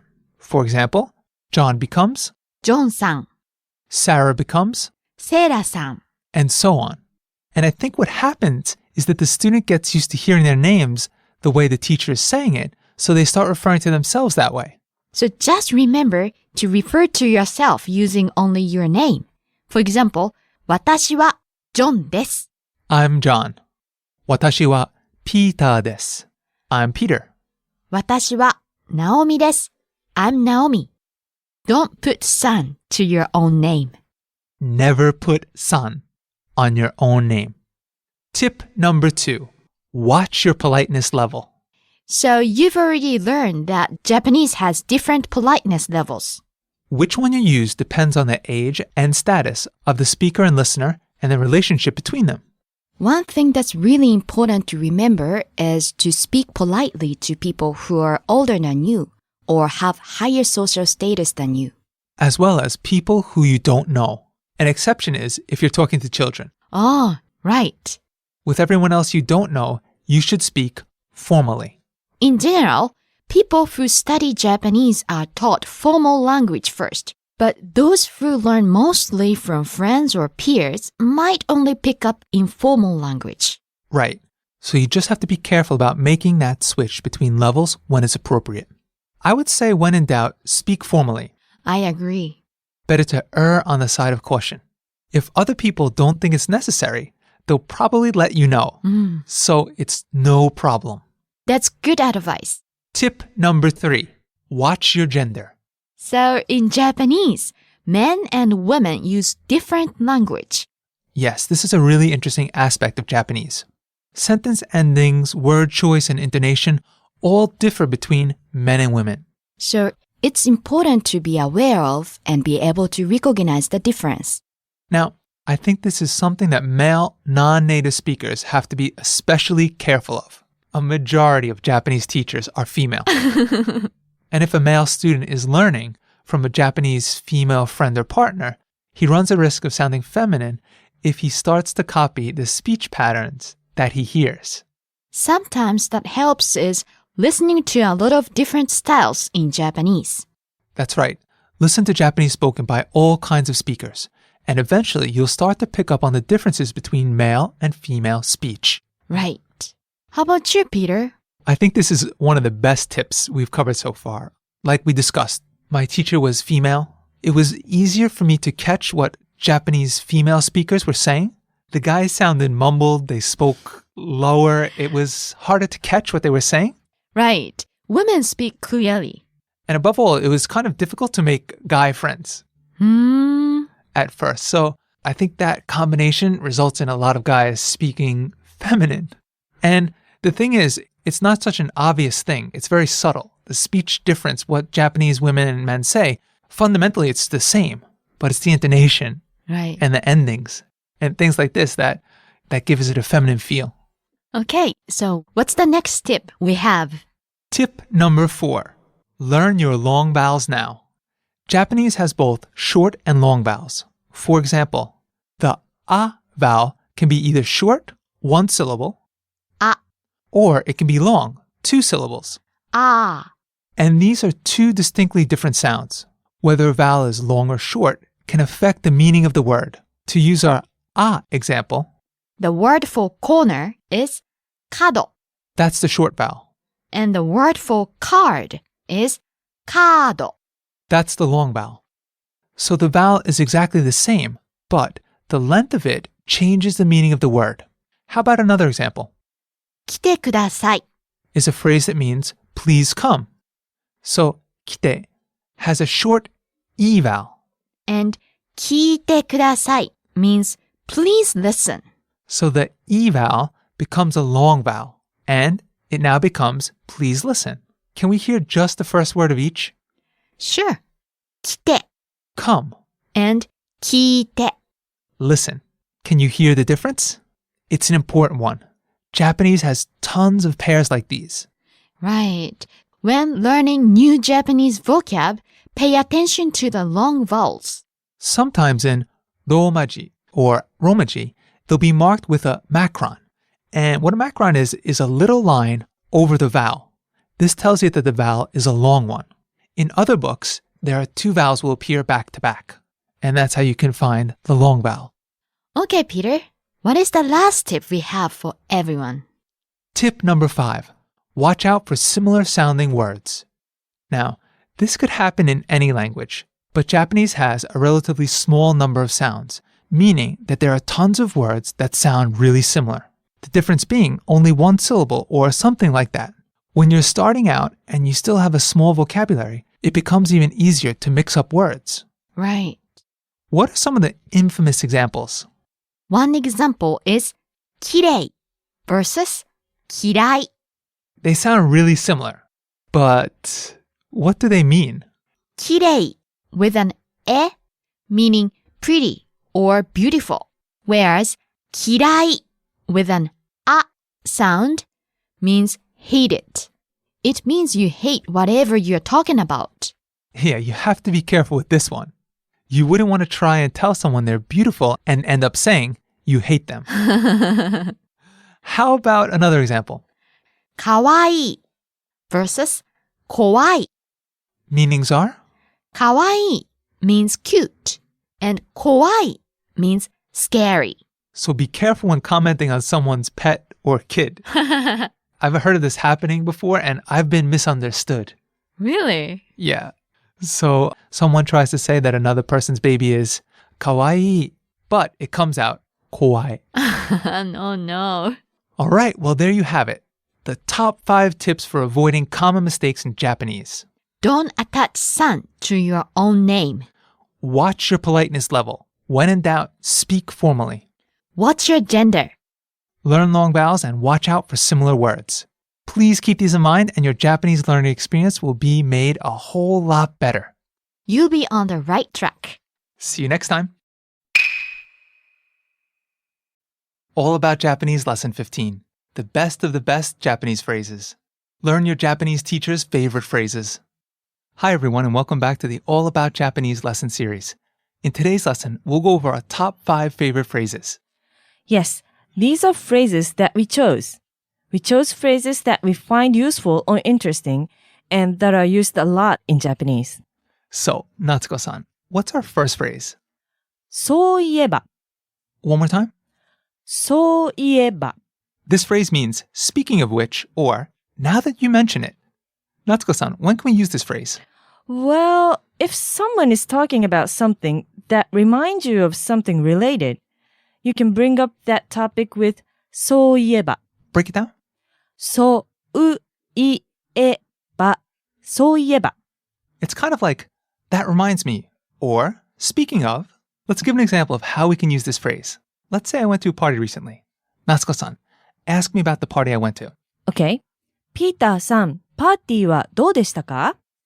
Peter, how was the party you went to? Oh, it was great. Ah, そういえば. We're having another party tomorrow. Do you want to come? Sure. So, Natsuko-san asking me about the first party reminded me of another party. So I can switch to that topic using そういえば or, oh, that reminds me. That's right. So this is a useful phrase to use when you want to bring up a new topic that you were reminded of. Okay, what's our next phrase? とりあえず. とりあえず is a word that means in the meantime or for now. You can use this word to talk about some action or decision you make because it's better than doing nothing. Right. Like when you can't decide what to do and you just make a quick decision, something to do in the meantime. とりあえず. Break it down. とりあえず. とりあえず. You might hear it at restaurants a lot. Mm-hmm. For example, when you don't know what to order, but you know you want a drink to start, you can say, とりあえずビール. which is like, I'll have a beer for now. Yes, I use a lot of this. If you're in a situation where a decision needs to be made. If you go out with your Japanese friends and you use とりあえずビール, I'll have a beer for now, it's very Japanese. Yes, it's like a set phrase. You'll get quite a few laughs. Mm-hmm. What's the next phrase? 了解です. Meaning understood or got it. Break it down. 了解です. 了解です. And you can shorten it to just, 了解. which is nice. Mm-hmm. In many situations, it's just like わかりました, which also means understood. 了解です is used to show that you understand some information or set of instructions given to you. It's used a lot among soldiers and officers, actually. Right, and in that sense, it's equivalent to Roger, Roger that, in English. But it can't even be used among friends, so it's a widely used phrase. What's next? 適当に. Suitably and relevant. 適当に. 適当に. Tekito is an adjective that literally means suitable and relevant. When we add ni to it, it becomes an adverb. Now, when used as an adverb, the original meaning is properly, but recently has started to mean half-heartedly or without much care. Basically, the opposite meaning, right? Yeah, it's weird how languages change like that.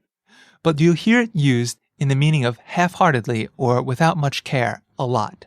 It's really common. Yes, but the phrase still has the original meaning too. Right. And for example, if you didn't like to study in middle school and didn't study very hard, you could say 適当に勉強しました. I studied half-heartedly. Right. But to try to translate it to give it the nuance, it's kind of like I did what I had to get by. Yes. Like, you adjusted to the environment.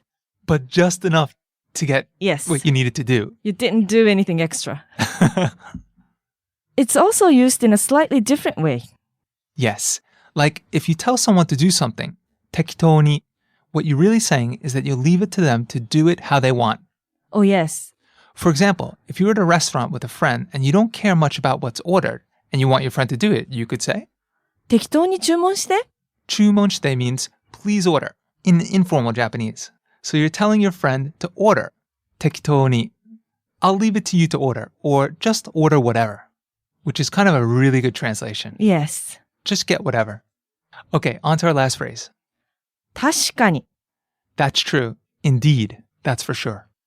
確かに. 確かに.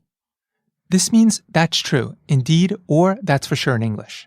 In All About Japanese Lesson 13, we mentioned aizuchi, which are interjections that are used in response to someone who's speaking. 確かに is used as aizuchi a lot. Yes.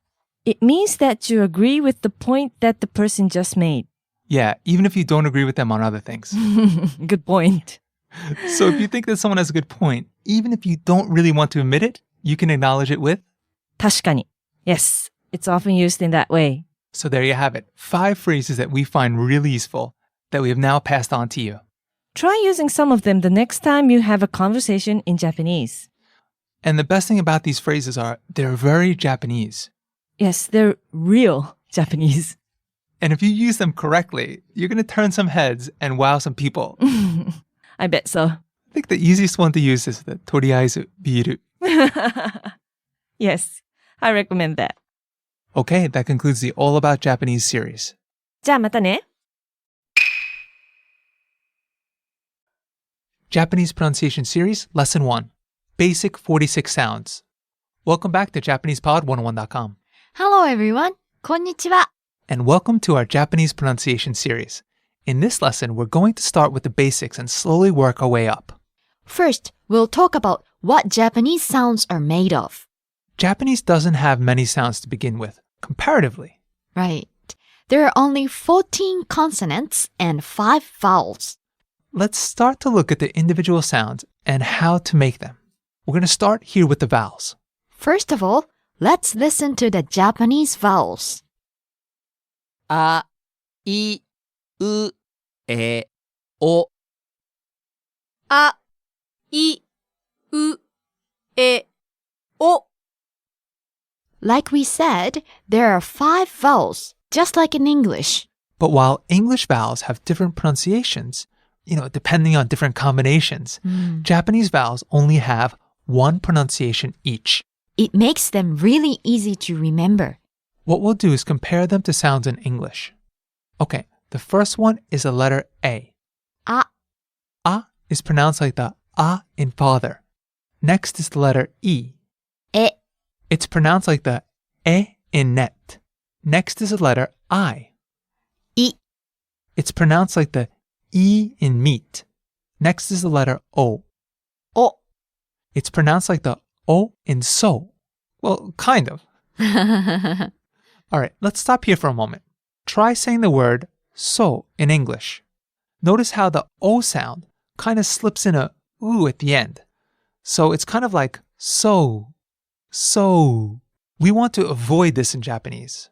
So try saying so, but before the O slides into a U, cut it short. So it's a really short sound. So, Naomi-sensei? So. And that's the O sound we're looking for. The last letter is U. U.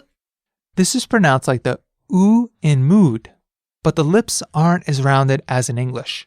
Also, the order of the Japanese vowels is different from English. In English, we say A, E, I, O, U. But in Japanese, we say A, I, U, え、お。 So can we hear the Japanese vowels again? And please repeat after Naomi Sensei and try to make the same sound. あ、い、う、え、お。 Repeat that again. あ、い、う、え、お。 Alright, now we have a lot of consonant and vowel combinations to go over. It might be a good idea to look at the lesson notes as we go through the sounds so that you can see which ones we're saying. First is the K row. か、き、く、け、こ。か、き、く、け、こ。 The K sound plus A becomes. か、 The K sound plus I becomes. き、 The K sound plus U becomes. く、 The K sound plus E becomes. け、 And finally, the K sound plus O becomes. こ。 So, all together? か、き、く、け、こ。かきくけこ。 Next is what we call the S row. さ、し、す、せ、そ。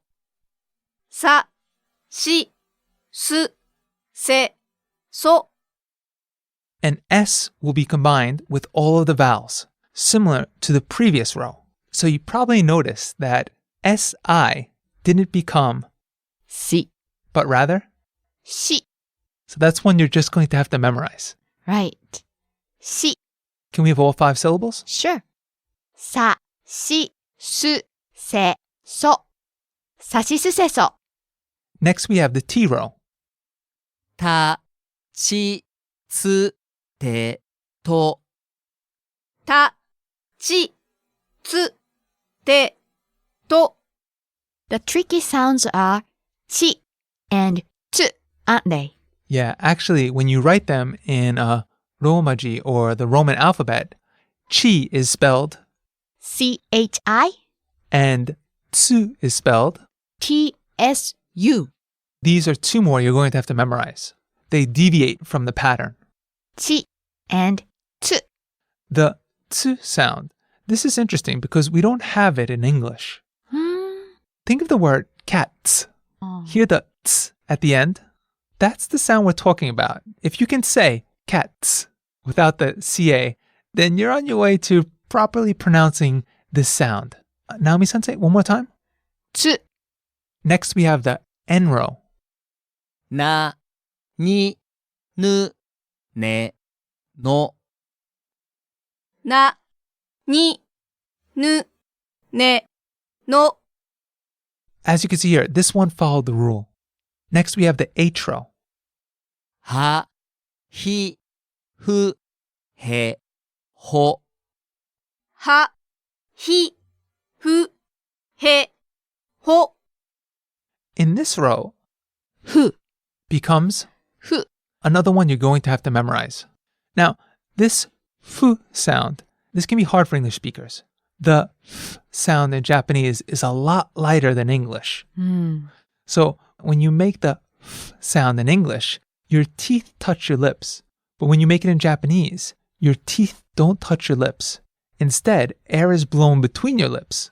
It's kind of like a combination between the English H and F sounds. Can we hear it again? ふ Next, we have the M row.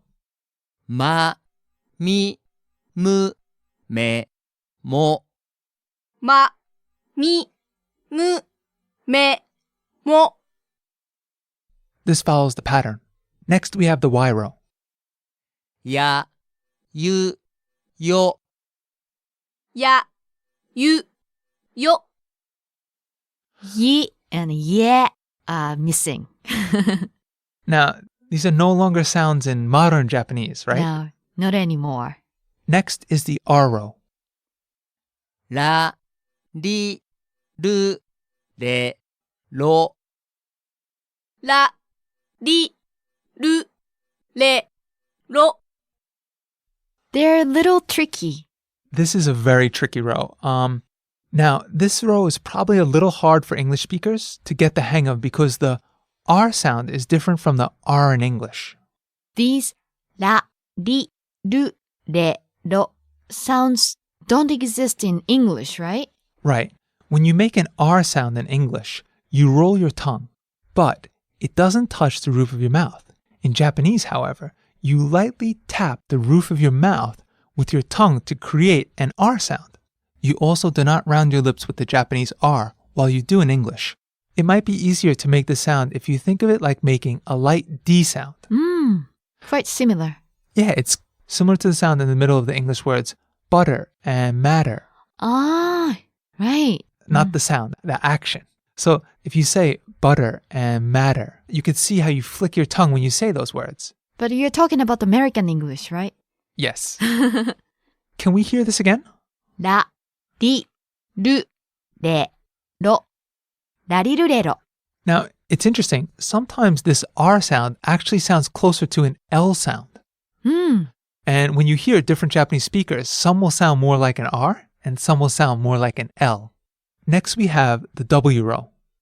わ、お、わ、お、 So there are only two sounds in modern Japanese.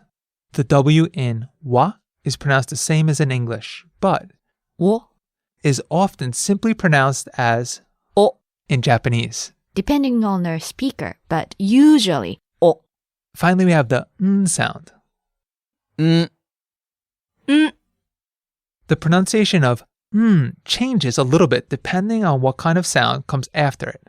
Before B, P, and M, it sounds more like a like an M sound, as in 新聞 before K or G, it sounds like like an NG sound, as in 元気 or our series 言語 yeah, and this is a bit nasally. Mm-hmm. This is actually one of kind of a difficult sound to hit, the nasal sound. Now, these changes are very minor though, so don't worry too much about trying to memorize these rules. If anything, these changes actually occur naturally as you say the word. All right, so we've covered the 46 basic sounds of Japanese. Make sure to practice these words over and over until you really get the hang of them. The best way to improve pronunciation is through practice. So keep practicing. Japanese Pronunciation Series, Lesson 2, 23 Additional Sounds. Hi everyone and welcome back to the Pronunciation Series. Did you practice the sounds in part 1? Because we have a lot more sounds for you this time, 23 additional sounds to be exact. This lesson's sounds are very easy. Yes, and they're not that different from English sounds actually. Before we introduce the new sounds, let's just quickly recap what we studied in Lesson 1. Sounds good. Naomi-sensei, how many vowels does Japanese have? 5. They are? あ、い、う、え、お。 Remember, the order of the vowels is different. In English, we say A-E-I-O-U. But in Japanese? We say あ、い、う、え、お。 Also in the first lesson, we went over 46 sounds. In this lesson, you learned 23 more sounds. Now, if you have the lesson notes, it's probably a good idea to read them as you listen so that you can see what sounds we're talking about.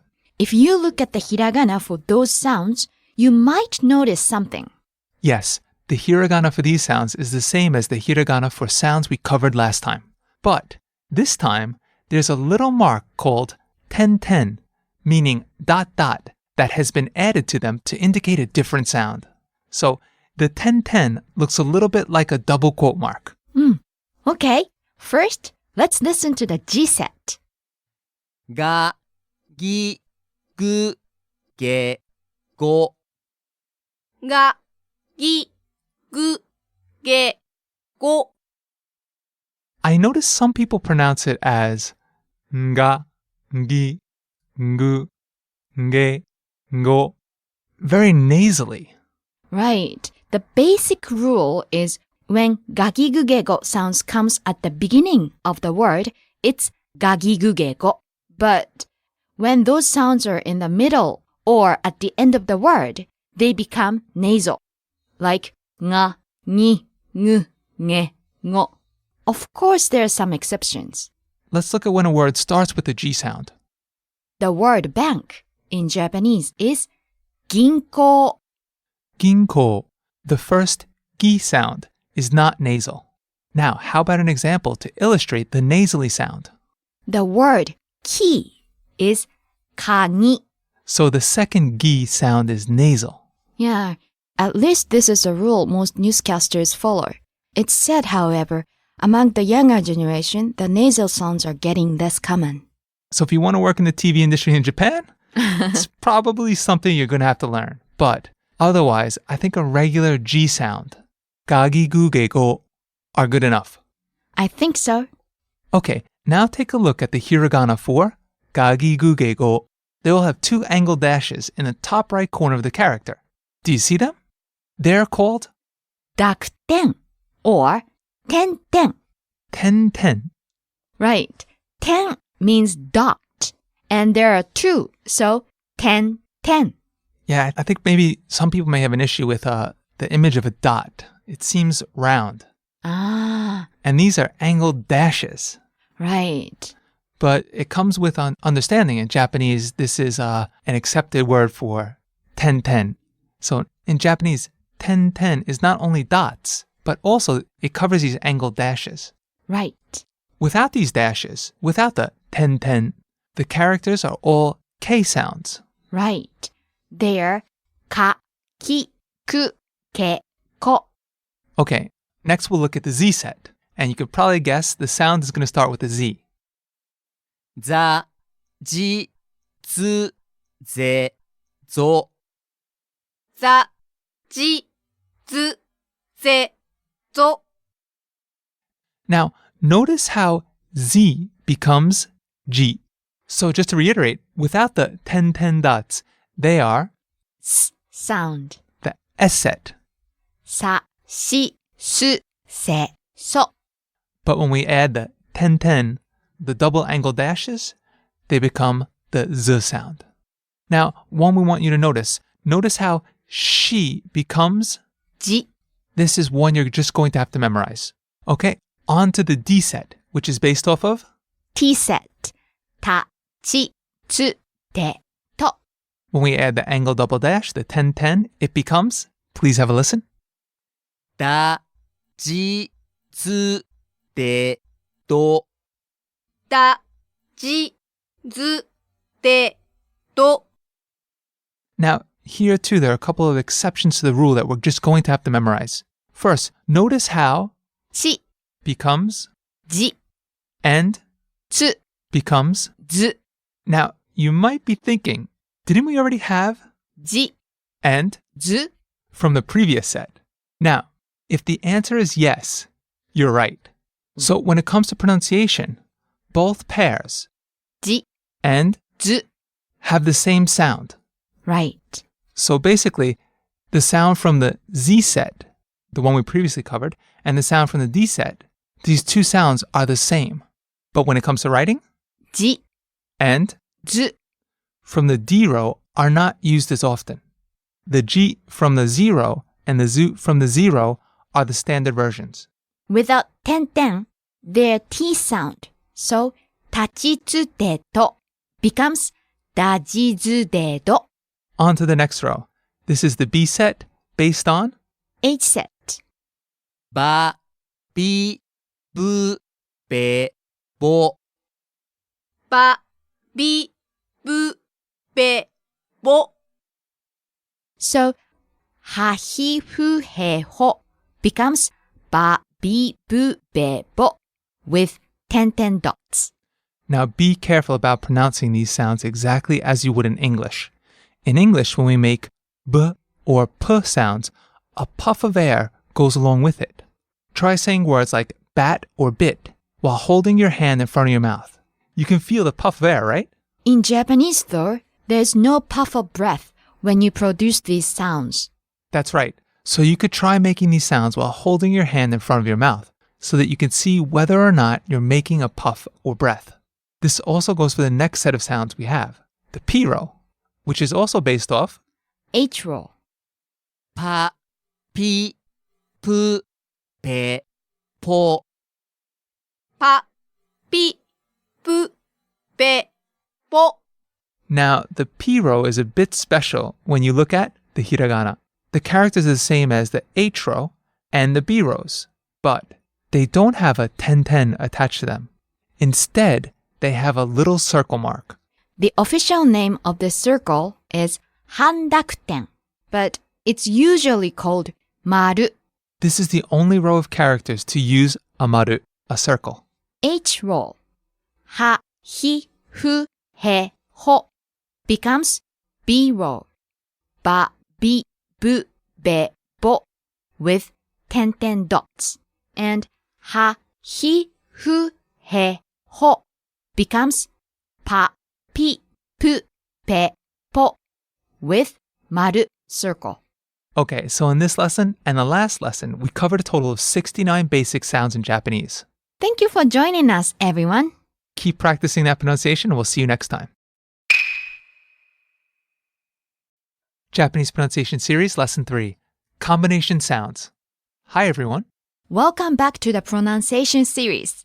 In the past 2 lessons, you learned how to pronounce the 69 basic syllables that make up the Japanese language. In this lesson, you'll learn some combination sounds. Combination sounds? Right. Well, first off, let us explain what the combinations are made of. In each row, we had a syllable that ends in I sound, like ki, shi, chi, ni, What we do is combine those sounds with, ya, you, and yo. when you write ya, you, and yo as part of a combination, you write them smaller. Right. So the first character is full-sized, and the ya, you, yo are small.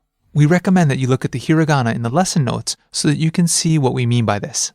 Naomi-sensei, what kind of sound do we get when we combine these sounds? It's a sound called a glide. We basically combine 2 syllables into one. It'll be easier to understand once you hear it. So let's hear the actual sounds. Okay, let's start with the K sounds. きゃ、きゅ、きょ、きゃ、きゅ、きょ、 Let's explain a little further. Ki, Is combined with ya, to get, kya, then ki is combined with you, to get, kyu, and then finally ki is combined with yo, to get. kyo. So, kya, kyu, and kyo. So try to think about it like you're saying ki and ya together quickly. Kya. You say those 2 things together in one syllable. Right. Let's practice these sounds with vocab words. The first sound we're going to look at is Kya, as in kyaku, customer. Next we have kyu, as in kyu, 9. And finally we have kyo, as in kyoka. permission. Now, when you're listening to these sounds, one of the most important things is to recognize the shortness of the sound. Because if you hold the last part, it'll actually change the meaning. Right. So nice and short, compact pronunciation. Remember, 1 syllable. Kya, kyu, kyo. Okay. Next are the S sounds. しゃ、しゅ、しょ、しゃ、しゅ、しょ、 Shi, Plus the small ya, is, sha. Shi, plus the small you, is, shu. Shi, plus the small yo, is. sho. So, Sha, shu, sho. let's look at some examples. Naomi-sensei, what do we have first? Sha, As in, shakai. society. Shu, As in, shumi. hobby. Sho, As in, shokuji. meal. Next we have ch sound from the T set. ちゃ、ちゅ、ちょ、ちゃ、ちゅ、ちょ、 Chi, Plus the small ya, is, cha. Chi, plus the small you, is, chu. Chi, plus the small yo, is. cho. And now for the vocabulary words. Cha, As in, chairo. brown. Chu, As in, chun chun. chirp, chirp. A baby bird's chirp. Cho, As in, 直接. direct. On to the N sounds. にゃ、にゅ、にょ、にゃ、にゅ、にょ。 So, にゃ、にゅ、にょ。 Sample words, にゃ、 as in ぐにゃぐにゃ。 crooked, にゅ、 as in ニューヨーク。 New York, にょ、 as in にょろにょろ。 slither. Next, we have the H set. ひゃ、ひゅ、ひょ。ひゃ、ひゅ、ひょ。 And the vocabulary words, ひゃ、 as in 100。 100, ひゅ、 as in ヒューストン。 Houston, ひょ、 as in ひょ hail. Next, we have the M set. みゃ、みゅ、みょ。みゃ、みゅ、みょ。 And the vocabulary words, う。みゃ、 as in 脈。 pulse, みゅ、 as in ミュージック。 music, みょ、 as in 名字。 family name. Next, we have the R set. This combination includes the RO, which may be a bit difficult, so these combinations might require some extra practice. りゃ、りゅ、りょ。りゃ、りゅ、りょ。 Let's look at the vocabulary words. りゃ、 As in 略。 abbreviation, りゅ、 as in 竜。 dragon, りょ、 as in 魅力。 charm, appeal. Next, we have the G set.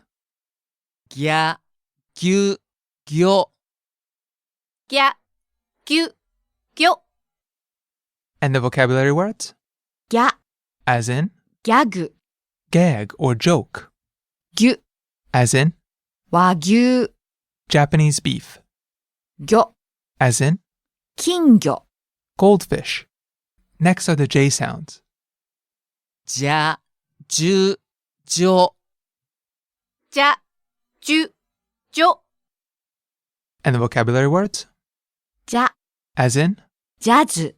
jazz, じゅ、 as in 純粋。 pure, じょ、 as in 冗談。 joke. Next, we have the B sounds. びゃ、びゅ、びょ。びゃ、びゅ、びょ。 And the vocabulary words, びゃ、 as in 300。 300, びゅ、 as in デビュー。 debut, びょ、 as in 病気。 illness. And finally, we have the P sounds. ぴゃ、ぴゅ、ぴょ。ぴゃ、ぴゅ、ぴょ。 And the vocabulary words, ぴゃ、 as in 800。 800, ぴゅ、 as in ピュア。 pure, ぴょ、 as in ぴょんぴょん。 hop hop. And with that, we covered all 33 combination sounds. They were just combinations of sounds that you had already learned. So they weren't that bad, right? Again, things you already knew. Now, we recommend listening to these sounds while following along with the lesson notes. And listen again until you have these sounds down. That's all for now. じゃあまた。See you next time. Japanese Pronunciation Series, Lesson 4, Double Consonants. Hi everyone, welcome back to the pronunciation series. Are you getting the hang of Japanese pronunciation? And are you starting to feel more confident? This time we're going to cover a concept called double consonants. Double consonants. That sounds really difficult though. Actually, I have a kind of an issue with the name. Oh yeah. It's called double consonants, but we'll get into this in a bit. It's really not. This has to do with the romanization of Japanese, but it's very misleading in a way because it could lead you down a path to incorrect pronunciation, which I have gone down. So we'll get back to that in a minute. For now, up until now, you've learned that a Japanese syllable is made up of a consonant and a vowel, right? Right. Well, in some cases, the consonant is doubled. Consonant is doubled. When the consonant is doubled, the pronunciation changes slightly. Now, the way you may have heard it explained before is that in English, we have something similar, a double consonant. Think of the word bookkeeper. Try saying that out loud. Naomi-sensei? Bookkeeper. And we have two Ks in the middle, right? Oh, yeah. And see how we kind of stop in the middle where the double consonant is? Bookkeeper. It's kind of like a pause in there. It's the same kind of deal in Japanese. So in Japanese, there's a big difference between a single and double consonant. And that's why we must get the pronunciation right. It could change the meaning of the word. Like kako and kakko have different meanings. So can we hear them again so we can compare the single and double consonants? Sure. The first word has a single consonant, kako. This means past. And the second word has a double consonant, kakko. This means brackets. Could you hear the difference? Kako and kakko. Take a look at the hiragana in the lesson notes. You can see the small tsu in between the ka character and ko character. To indicate a consonant is doubled, we use a small tsu character before it. That small tsu indicates the stop sound. When you read hiragana, be careful. It's not katsuko, but it's kakko. And this small tsu syllable is written small, but the length is as long as the regular syllable. To jump back, this is my problem with the double consonant explanation. When you first learn Japanese, you probably learn Romaji first. And in Romaji, the double consonant makes sense. But a lot of times, you may hit the double consonant extra hard that causes the intonation to change. But in reality, for Japanese people, the small tsu is a stop. It's a pause indication. It doesn't have a sound. So if you associate your mind this double consonant, it's kind of incorrect because you should see this small tsu and think about it as a pause. There's no stress on that double consonant. So when we look at the Japanese word for brackets, it's ka, pause, ko. Kakko. And that's why I have the issue with the double consonant. Yeah, I can see that because past is kakko.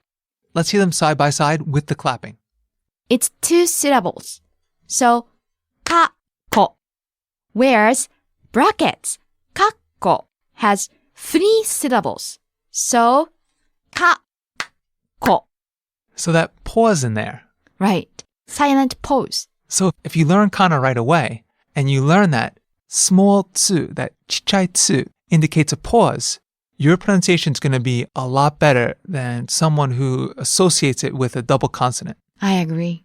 So the clapping technique you just introduced, that's how Japanese actually learn in school. Right. Can we hear some examples? Sure. Nishi. 2 syllables. This means west. Nishi. 3 syllables. This means daily report. Can you say them again? Nishi. 2 syllables. Nishi. Nishi. 3 syllables. Nishi. Nishi. Let's do one more example. Spy. This means spy. Suppai. This means sour. Spy. 3 syllables. Suppai. Spy. And Suppai. this has 4 syllables. Listen very close. Suppai. Suppai. So, one more time. Spy. Spy, Suppai. sour. So, as you can see, the meaning can drastically change depending on whether the consonant is single or double. We can also have a double N sound as well, like But this one doesn't have a small tsu. Let's illustrate this with an example. The word onna. has 2 N's in the middle, and it means woman. If you are reading the Romaji alphabet, it might be confusing. O-N-N-A is not, Ona. but rather, Onna. you have to hit the N sound in there. Like the phrase, こんにちは. Hello. It's not こんにちは. It's こんにちは. And like the other examples, in some cases the word meaning changes depending on whether there's 1 N or 2. Can we have an example? Sure. こな. With 1 N means flower. こんな. With 2 N's means this kind of. Everyone hear the difference? Nami-sensei, can we hear them one more time again? Sure. こな and こんな. こな has 2 syllables. こな. こんな has 3 syllables. こんな. It takes more time to say the second one.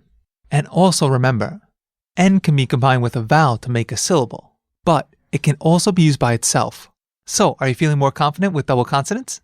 Let's practice them with a little quiz. See if you can tell the difference. First, we'll introduce you to two words, and then Naomi-sensei will give you one of them again. You have to guess if she said the first word or the second word. Make sure to listen closely for the double consonants. The first pair is 過去, which means past, and 括弧, which means brackets. Okay, let's guess which one Naomi says. 括弧, All right, what's the answer? 括弧. Which has two Ks, and it means brackets. Did everyone get that? But Naomi-sensei, how about giving us something a little more challenging? All right. 来て, which means come, and 切って, which means cut. Okay, guess which one Naomi says. 来て, One more time? 来て, All right, what's the answer? 来て. The first one. It means come, and it has no pause. Great. So, how did you do? All right, that ends our lesson on double consonants. Make sure to keep practicing. Listen over and over again if you have to. See you next time. じゃあまた. Japanese Pronunciation Series Lesson 5 Long Vowels. Welcome back to the pronunciation series. In this lesson, you're going to learn another important aspect of Japanese pronunciation. This one is a big one, so make sure you listen carefully. So, what is the topic everyone's going to learn in this lesson? Naomi-sensei? In this lesson, you'll learn long vowels and short vowels. As we explained in Pronunciation Series Lesson 1, there are 5 vowels in Japanese. Naomi-sensei, they are?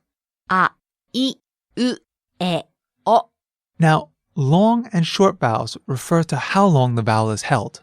To clarify that, long vowels are held twice as long as short vowels. In Japanese, these sounds are very different. Short vowels and long vowels are treated as different sounds, and the meaning of a word can change depending on whether the vowel is long or short. That's why it's extremely important to pay attention to long vowels when you learn new vocabulary. That way, you'll get the pronunciation right and be understood. Okay, if you have the lesson notes ready, take a look at the chart on the first page.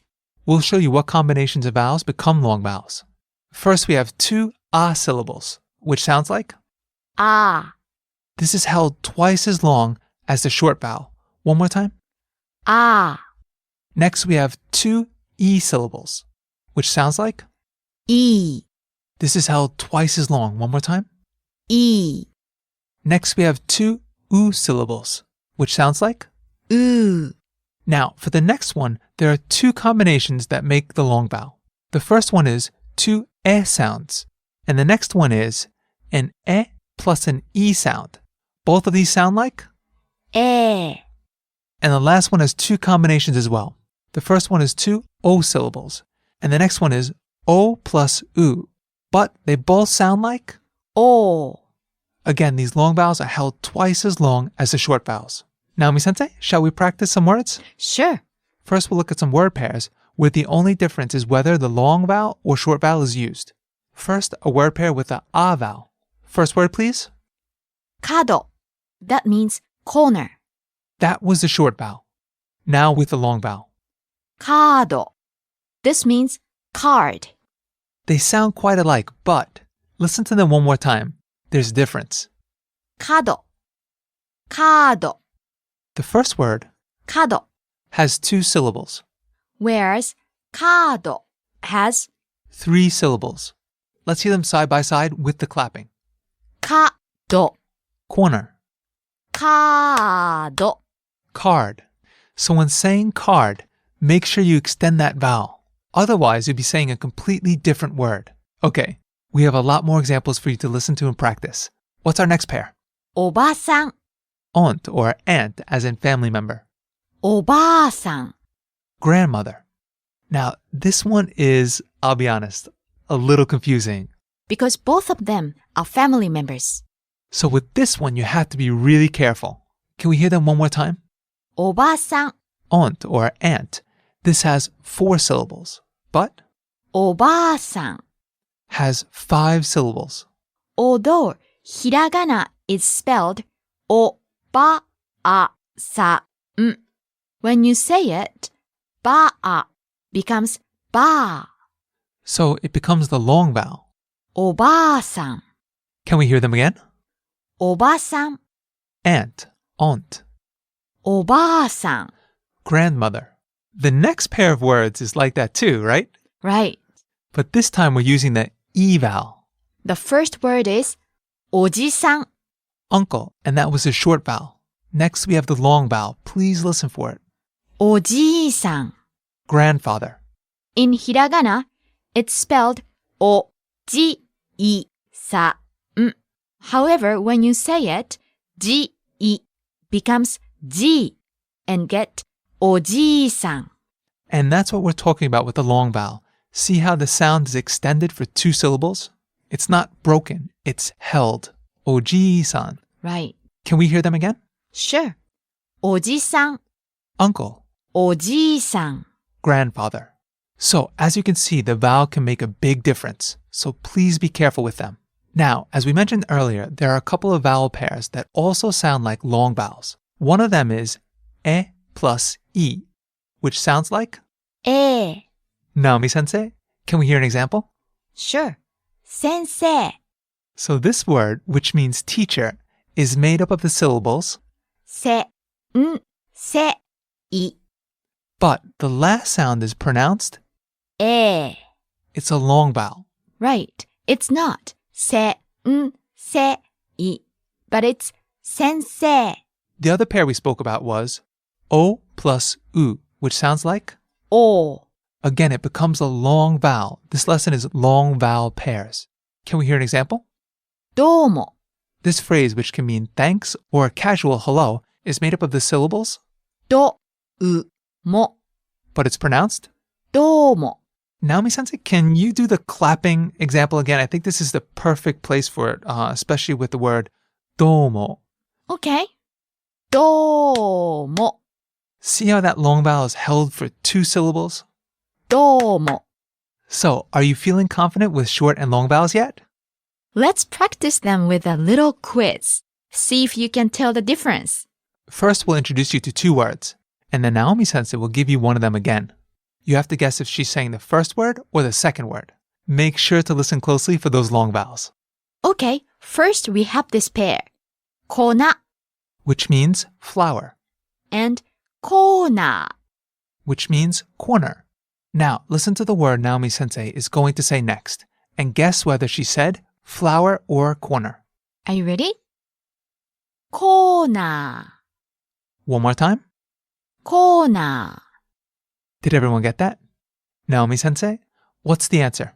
ー. The second one. コーナー、corner, which has 2 long vowels. Here it is one more time. コーナ Let's try another one. ー. Next, we have this pair. 雪 Which means snow, and 勇気. which means courage. But tricky enough, both are common first names. That's very true. Naomi sensei, can you break them down? 雪、 Snow, 雪、雪。 2 syllables for snow. Now we have courage, 3 syllables. Naomi sensei, 勇気、 break it down. 勇気、勇気。 Okay, now listen closely. Naomi sensei is going to give us one word. 雪、 Everyone get that? Naomi sensei, one more time. 雪。 Okay, what's the answer? The first one, 雪、snow. With the short vowel. Right. Here it is one more time. 雪。 How did you do? So we hope that you got them right. Remember to keep practicing. We can't stress this enough. Listening and repeating is the quickest way to get these sounds down.